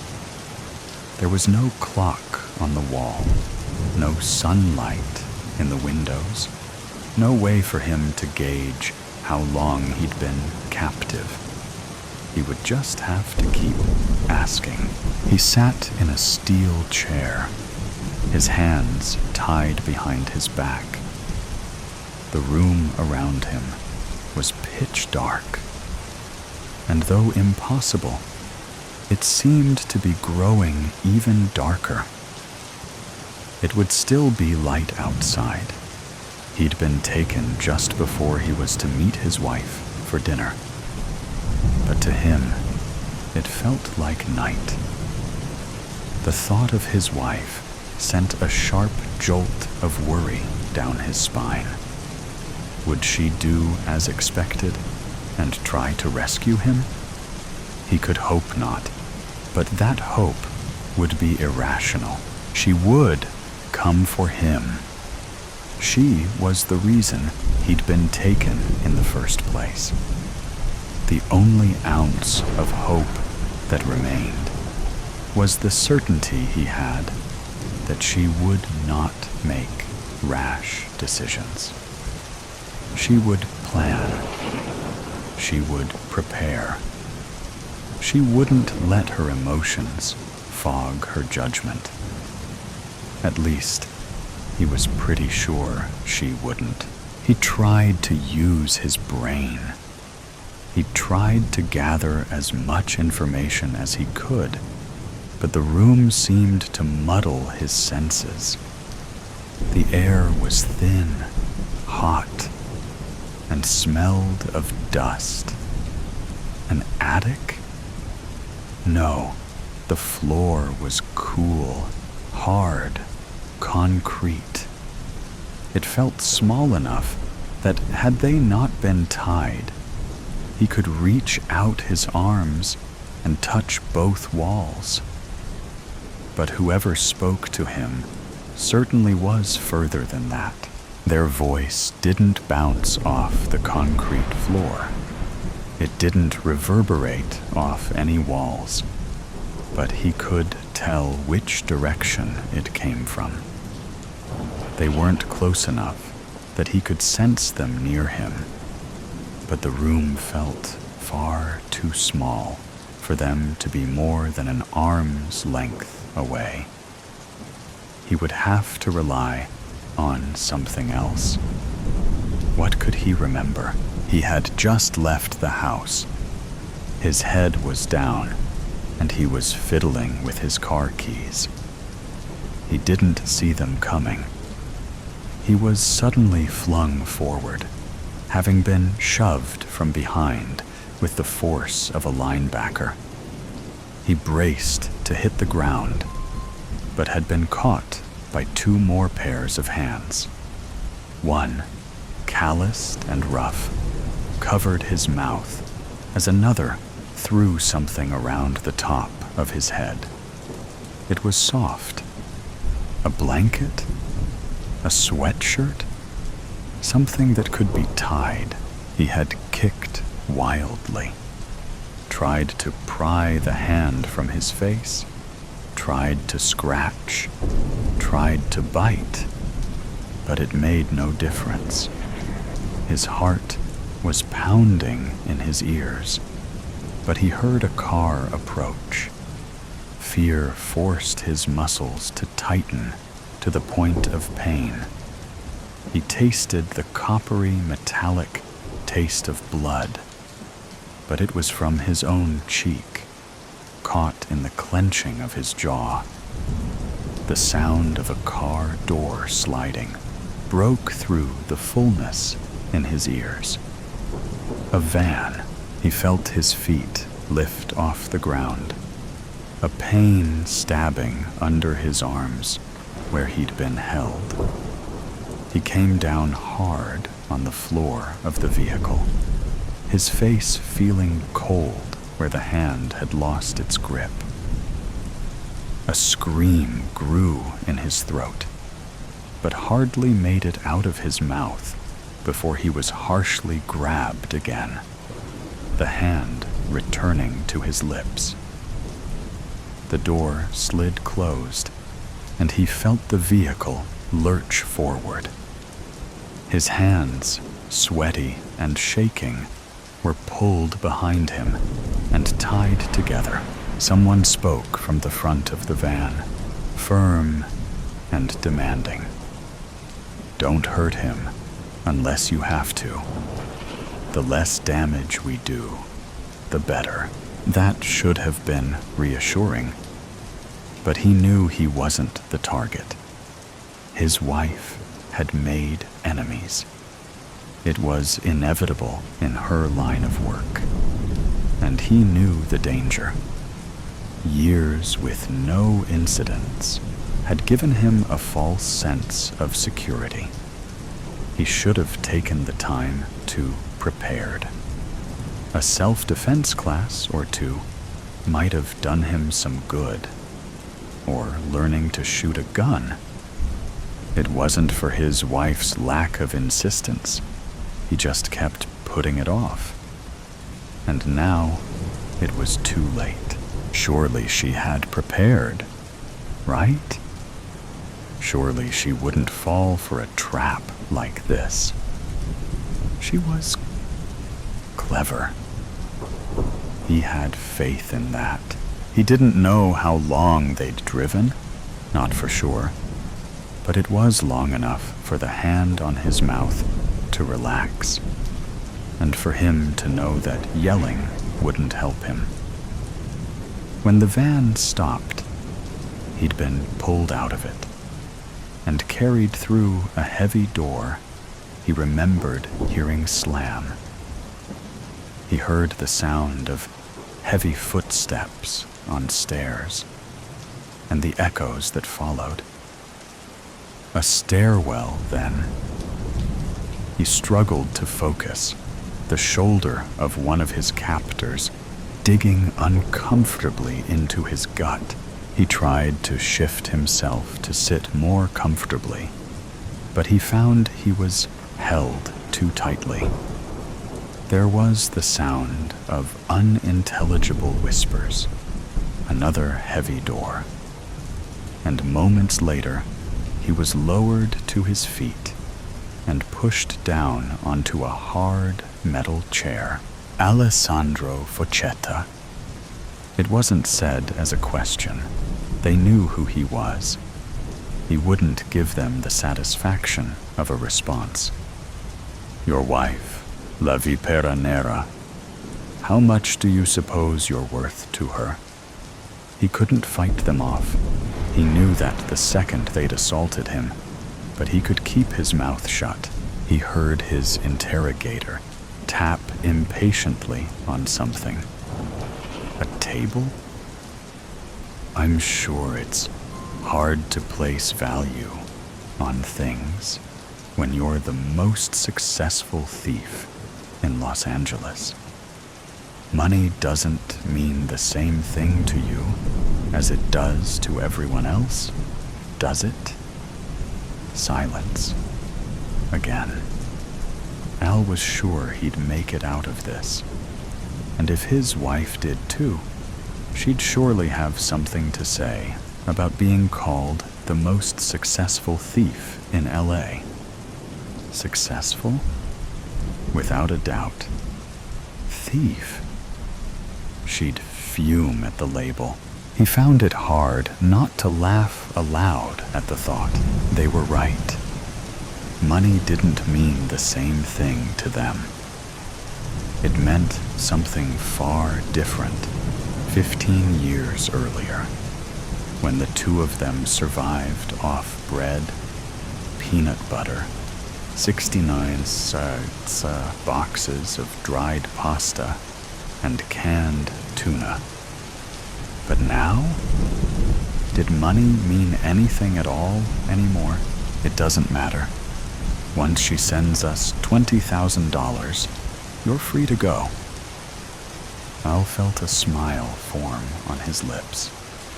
He tried to swallow the laugh that was threatening to burst from him, but it came out anyway. He heard a clatter, something thrown to the floor. Anger laced his interrogator's voice. What the fuck is so funny? Ale sucked in his lips, trying to stifle his laughter. 20,000. You've gone and pissed off La Vipera Nera for $20,000? He fought another wave of laughter, reminding himself where he was. He didn't know these people. They could still kill her. There were plenty of people who'd pay more than $20,000 for her head. You could have asked her for $20,000. She might have wondered what for. But she knows what it's like to be desperate for money. It's what had gotten her into the business she was in, after all. Instead, you decided to kidnap her husband and hold him for ransom. No, I don't think she'll give you the money, even if you really were just going to let me go. I think she's going to kill you. He felt a rush of cool air as the man stood. You better hope she makes this easy for all of us. And with that, he was gone. Ale leaned back, feeling the cool steel of the chair through his shirt. It felt nice. Wherever they had him, they hadn't bothered to turn on any air. He wondered what plan his wife would cook up. and let himself imagine it for a few minutes. The silence was broken by footsteps on the hard floor, and he felt someone lean over him. His breath quickened, but he forced it to slow. Their hand gripped the cloth at his head, and he felt a rush of cooler air against his forehead as it was removed. He opened his eyes, expecting to take in a view of the room, but it was complete darkness. He didn't hear the person retreat, but he no longer felt them next to him. How long has it been? He was suddenly aware of how dry his mouth was. "Half hour," a voice answered. It wasn't his interrogator. It was too shaky, too unsure. He sounded young. Someone roped into a task that was way over his head. Al almost felt sorry for him. He didn't know how long his wife would take. Part of him hoped it wouldn't take long at all. But part of him knew that the longer it took, the more solid her plan would be. In the meantime, the room seemed to suffocate him. Sweat beaded on his face. He could feel it slide down his neck. He hoped he'd be conscious when she finally did come. He felt as if he was swaying, but in the darkness, he couldn't quite tell. How long has it been? 47 minutes. It had to be close to an hour now. He would have to prepare himself for hours longer. He wished he had a drink. Suddenly, a wedge of light illuminated the room as a door swung open. Al turned away, unaccustomed to the brightness. Through squinted eyes, he took in what he could of the room. The walls were covered with foam squares to dampen the sound. The only furniture was the chair where he sat, and an office chair that sat parallel to him. He could see someone standing in the corner, still bathed in darkness, the person who'd been keeping track of time. How had he done so? In the dark? There hadn't been the light of a phone, at least that all had noticed. A frantic boy entered, his face pale and drenched in sweat. "Cut his hands free. We need him. She's here. She's inside." He looked over his shoulder as if expecting her to jump out at him. The man in the corner was clearly shaken by the words, jumping forward to cut the tie at Alay's hands. Inside? How did she get inside? Darwin was guarding the... She shot him. She didn't even say anything. She just came out of nowhere, shot him, and forced her way in. He sounded as if he was fighting back tears. Al wasn't the vengeful type, and under most circumstances, neither was his wife. He'd be lying if he said he didn't feel at least a little bad. So what are we going to do? Give him to her. That's what she's here for, isn't it? Ayla felt their fear, though he wasn't sure why. He had been them, or at least similar to them. He had been a terrified 20-year-old, not sure where his next meal would come from, not sure what he would have to do to make rent. These two certainly didn't seem the masterminds behind this plan, regardless. No, that was the man who'd interrogated him. A man old enough to know better. A man arrogant enough to think he could kidnap Alessandro Foccetta and live to tell the tale. And with an extra $20,000 in his spire. The man who was in here before. The one who asked me questions. Who is he? They froze, or as near to freezing as they could get while still shaking. His name! I need his name! There was more force behind his words now. They shifted uncomfortably on their feet. Leon Metzger, Ailey nodded. With the door open, he could hear someone yelling, and the crack of a gunshot. I can find my way from here. He left the room, closing the door behind him. Sparing them could be dangerous, but killing them would be senseless. Metzger was the one he wanted. Plus, he could easily give them $10,000, and he was sure they'd do whatever he asked. He could remember when 10,000 seemed life-changing. The hallway outside the door was like that of a parking garage, only narrower. It was concrete on the walls and floor, with large, orange-tinted lights along the ceiling. He went toward the commotion. This wasn't a massive operation, half a dozen men at most, and 2 of them were in the room he'd just left. How many stood between him and his wife? He broke into a run, hoping the next person he ran into would be her. Another gunshot rang out, the sound bouncing its way down the halls. He was close.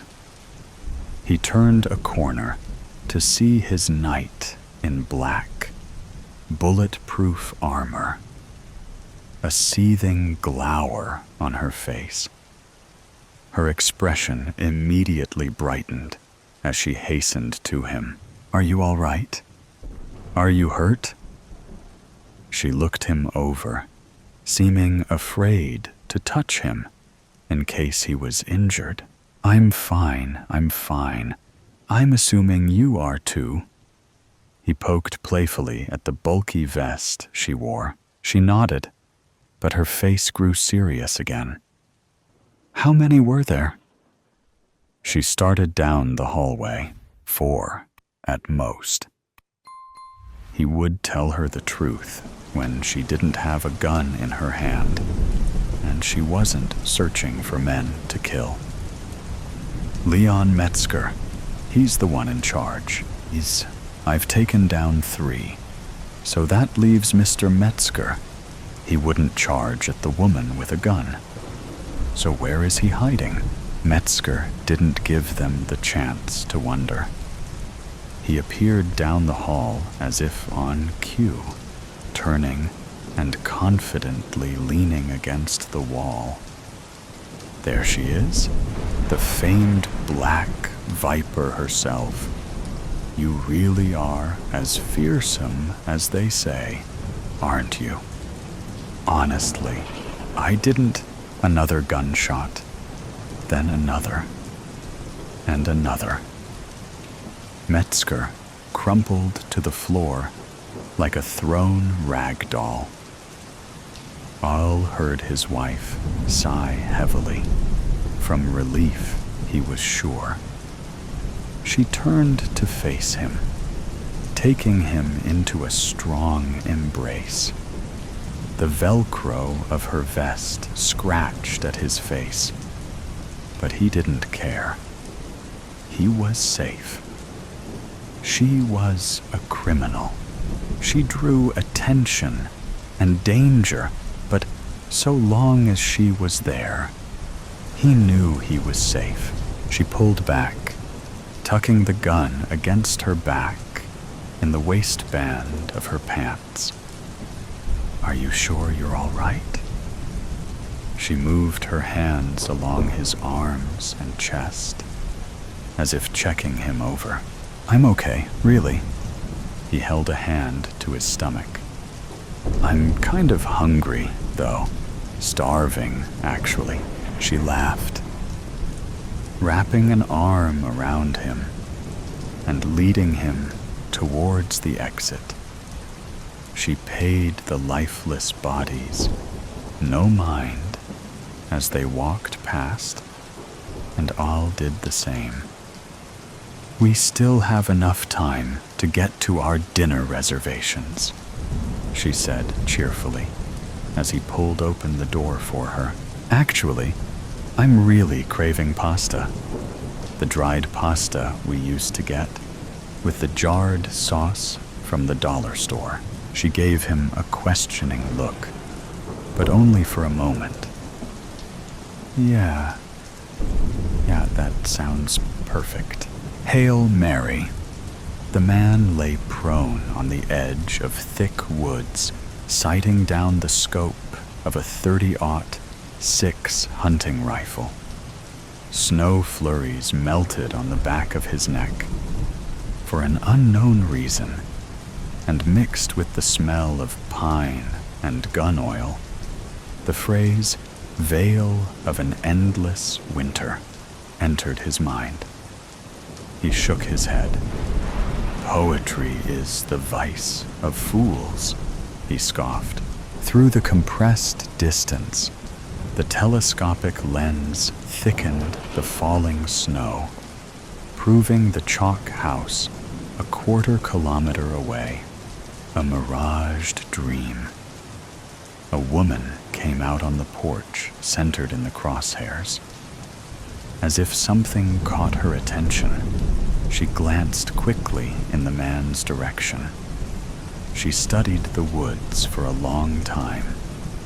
They stared back at one another, she in the glass from opposing distance, he a foreign and ominous presence. He stripped off his camouflage clothing, his muscles taut. After switching out to jeans, a black polar tech, and civilian hiking boots, he broke down the rifle, then wrapped the sections carefully in white cloth.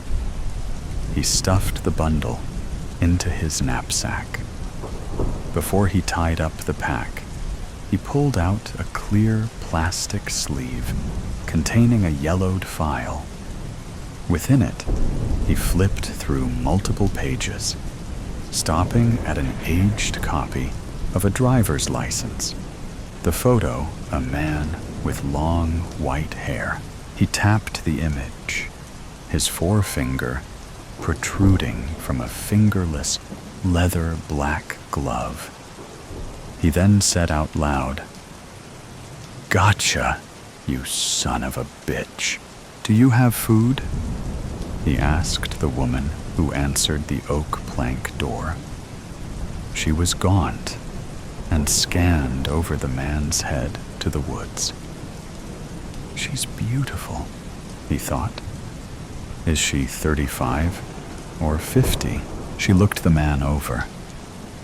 "We can give you food for work, but not long." "Okay, what are you?"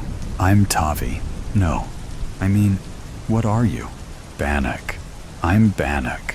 "Did you come from Twin Falls?" "The reservation."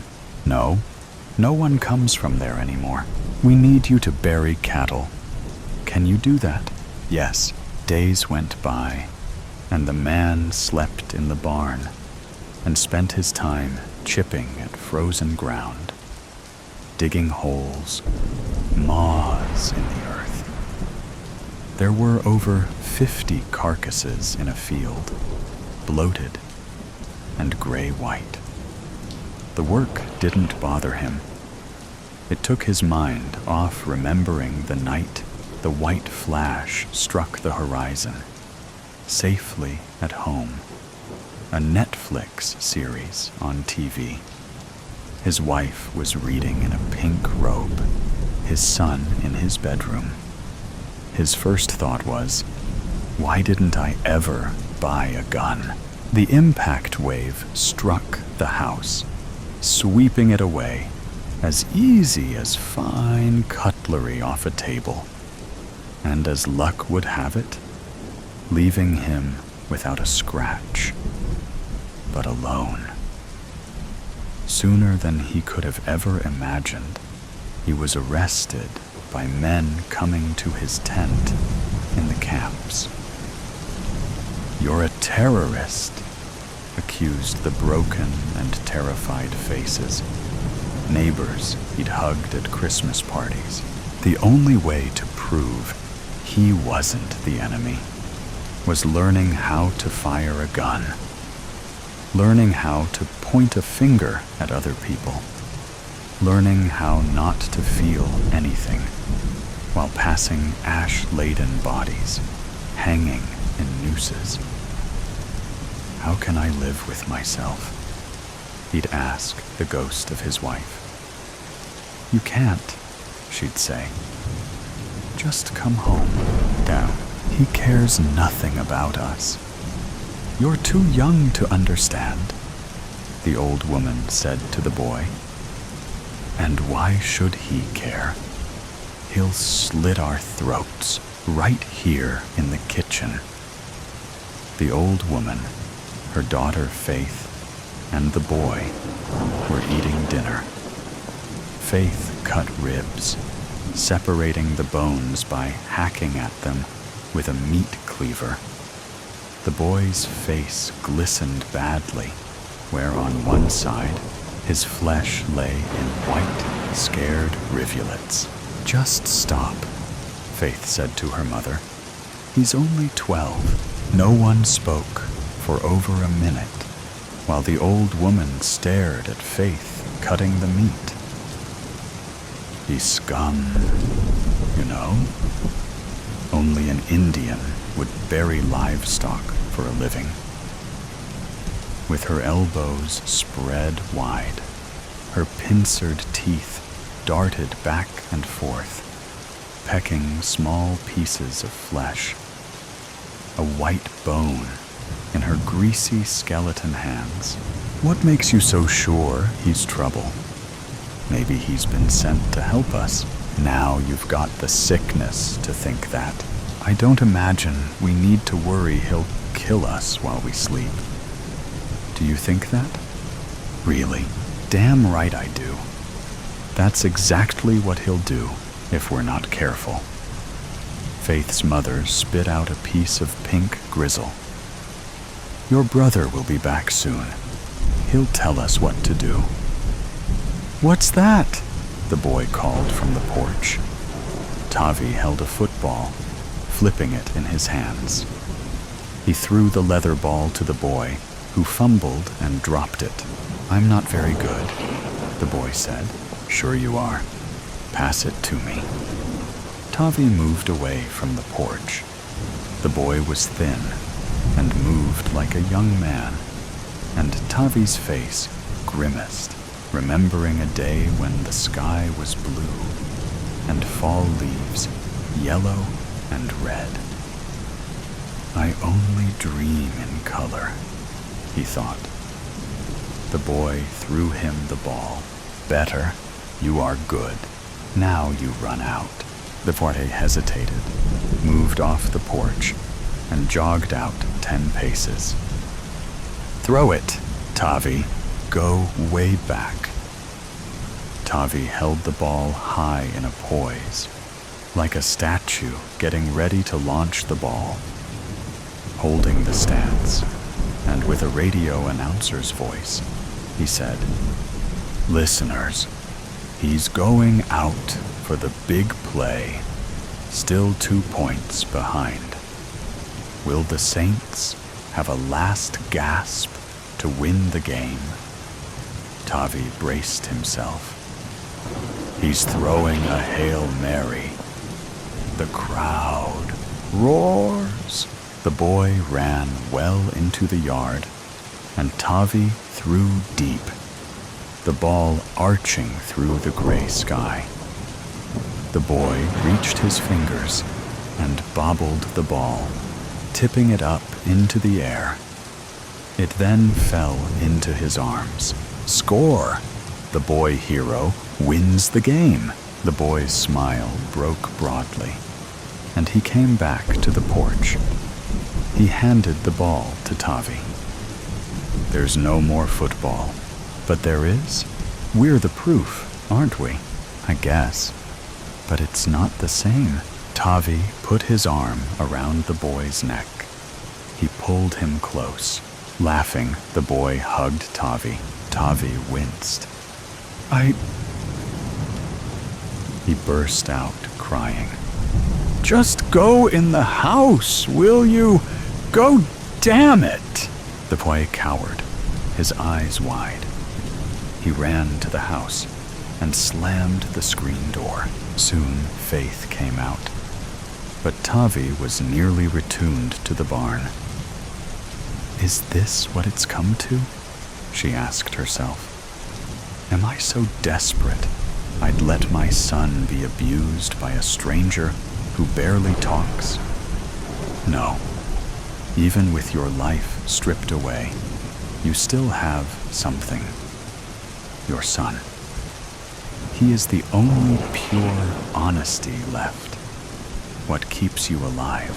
She plodded to the barn and then leaned against the barn door. Tavi's shirt was off, and he was pumping water into a bucket. Scars covered his back like lost highways on some map no one used anymore. You don't yell at my son, Faith said. Tavi glanced up. I'm sorry. What's your problem? Nothing. That's not enough. If you want to stay, you need to tell me. It's nothing, okay? What? Tell me. Tavi put his shirt back on. Jason reminds me of my son. It's hard for me. That's all. A minute passed. I'm sorry, but that's still no reason. What did you do before the war? I worked in a fishery near Stanley. We would spawn salmon and release them into the river. Why would you do that? We would count the few that returned. They traveled hundreds of miles from the ocean to get back. The lake is called Redfish for when my people lived there. The lake was red with the fish. Do you think there's still fish? I don't know, but I'd like to find out. They say the deer may have returned also. Some elk. Life is still out there. People survived. Just luck in my case, Faith. Bad luck. Maybe something else. I don't believe in anything but luck. But you don't know, do you? Maybe there's something else other than luck. That sounds like a stretch, Faith. I used to think we're meant to leave something better for those to follow. I don't believe that anymore. Something better for those to follow? We didn't do such a wonderful job, did we? What about you? Is there anywhere you'd like to go? I'll stay here. My brother takes care of us. Food, fuel. Without him, we'd be in a camp, I suppose. You'll like him. He'll be here in a few days. Tavi reached out and touched a place on Faith's cheek.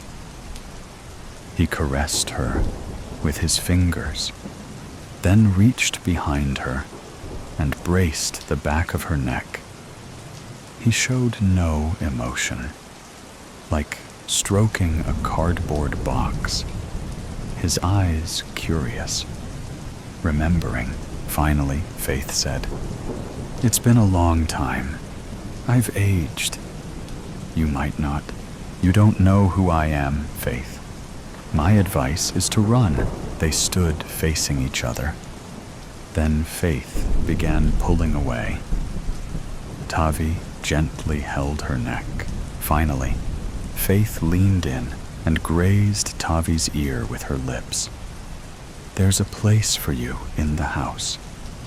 There's still room, at least for hope, isn't there?" Tavi woke from a dream where he was wearing snowshoes in thick snow over ice. He was breaking trail, and his wife was behind him in a red winter jacket. The sun was bright, and she laughed at something he said. With a grunt, she broke through the ice and then clawed at the edge where the hole had broken through. She soon slipped under. Tavi stripped off his jacket and dove into the hole. As he pulled down with his arms into the ice water, his body felt numb, but he still kicked his legs with everything he had, swimming deeper. At last, the red jacket was just beneath him, his wife reaching to him from below in the pale light. "Swim, damn it! Swim! Grab my hand!" Faith lay next to him in the dawn white of winter. She was shoving his shoulder. There are men on the porch. As Faith and Tavi came downstairs, they saw two men talking to the old woman. One man towered over her. He wore a Kevlar vest and leaned in. "We've got him, so this is a simple trade, if you think about it." The old woman held a small pistol in her hand. "Jesse, take your boy and get off my property." The younger one moved to go. He wore a vest also, but both the vest and the camouflage clothing didn't fit. More clown-like than threatening, Jesse scowled down at the old woman. "You telling us you don't want him? He's my son. You think I don't want him?" The man put his hand on the big revolver on his side. "You give us what Joe told us you have, or we'll start carving on him. We aren't in high school anymore." The screen door squeaked, and Tavi came out of the house. He stood by the old woman's side. Tavi glanced at the AR-15, auto-fed, that the younger man had slung over his shoulder. It dangled on a lanyard. Jesse glanced at Tavi. "Who the hell is this?" "You get out of here, now," the old woman said. The two men walked away, and Tavi and the old woman went back into the house. They gathered in the living room with the boy and Faith. "Why didn't you shoot him, Grandma?" asked the boy. He went to the window and peered through. "That's Jesse Rollins." "Yes, it is," said the old woman. "Now move away from the window." "What did they mean by saying they have Joe?" Faith asked. The old woman checked the handgun for bullets. A small .22 pistol. "They have our Joe, holding him out there. But I'm not giving them anything. It's all we have keeping us from a camp. You can't imagine, Faith, what Joe says is going on. He's family.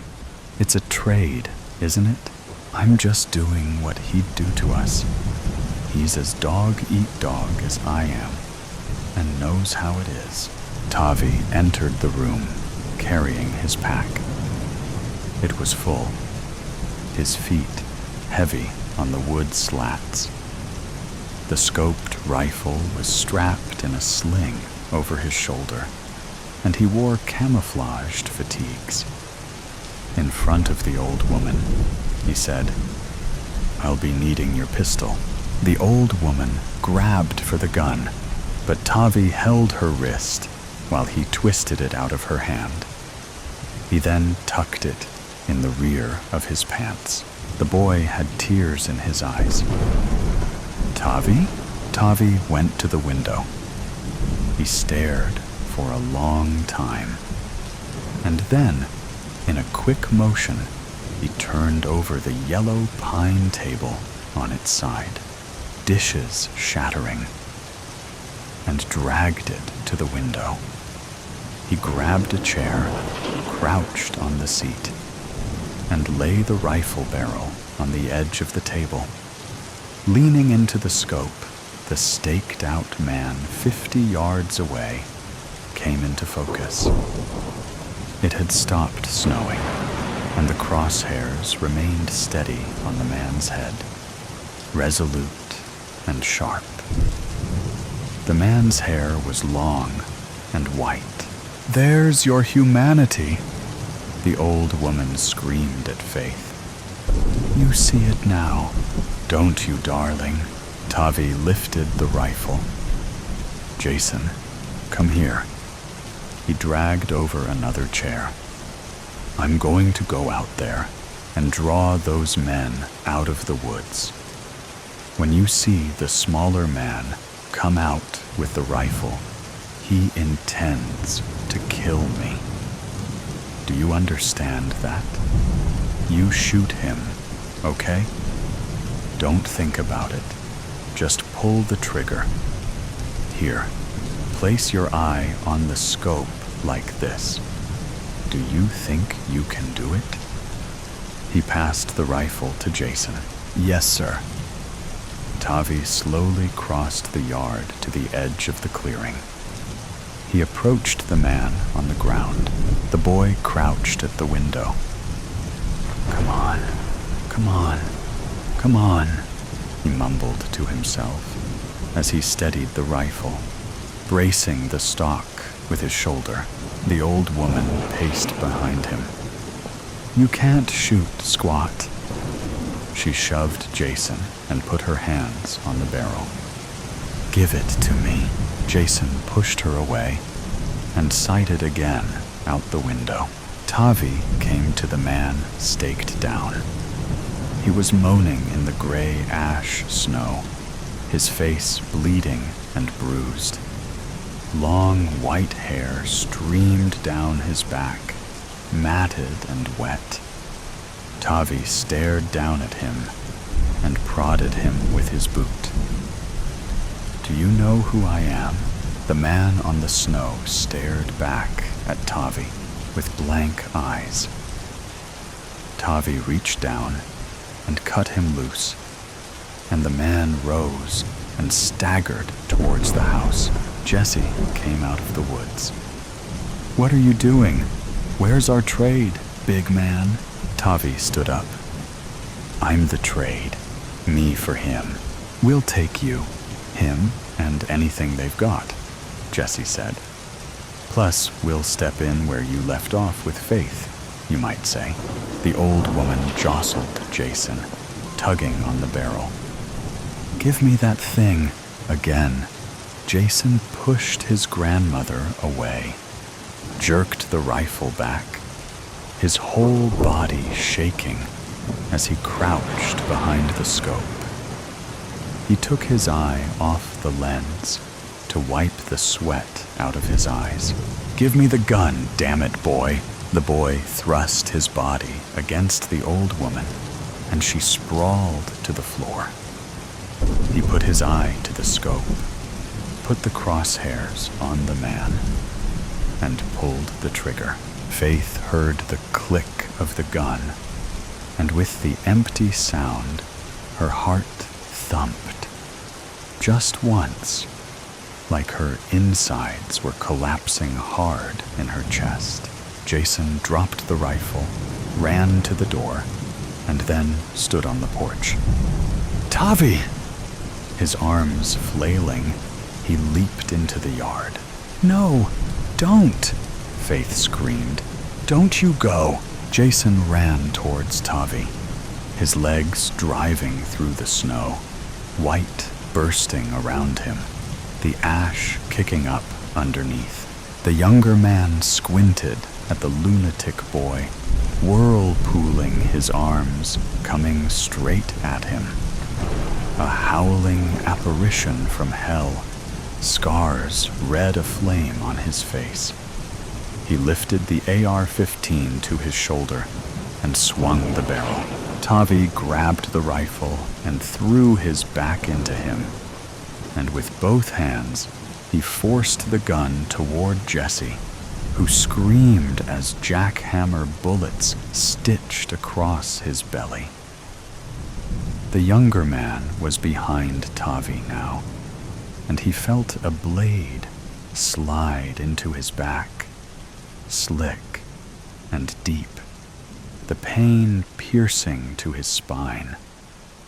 He fell away and turned as he hit the ground and reached the pistol behind his back and fired into the young man. Tavi dreamed. The water was deep, a pure crystal blue. He pulled with his arms and kicked as hard as he could to fight, to descend. He tasted salt. And then his wife was there in her red jacket and broad-faced smile, reaching to him from below.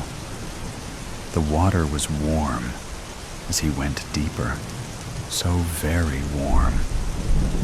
She stretched to him, her face with such a smile.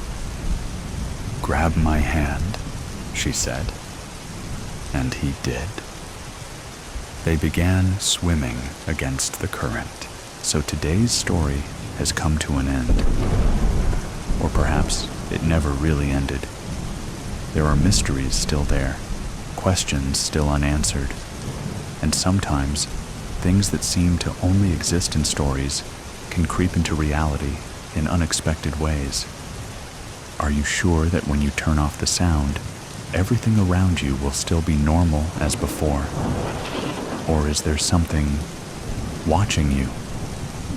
Either way, always remember that these are just stories, or at least we want to believe that they are. If you like moments of suspense, tension, and breathlessness, don't forget to follow me so you don't miss the next stories. And next time, when you come back, make sure you are ready, because what awaits you may be even scarier than you thought. See you again if you still have the courage to continue listening.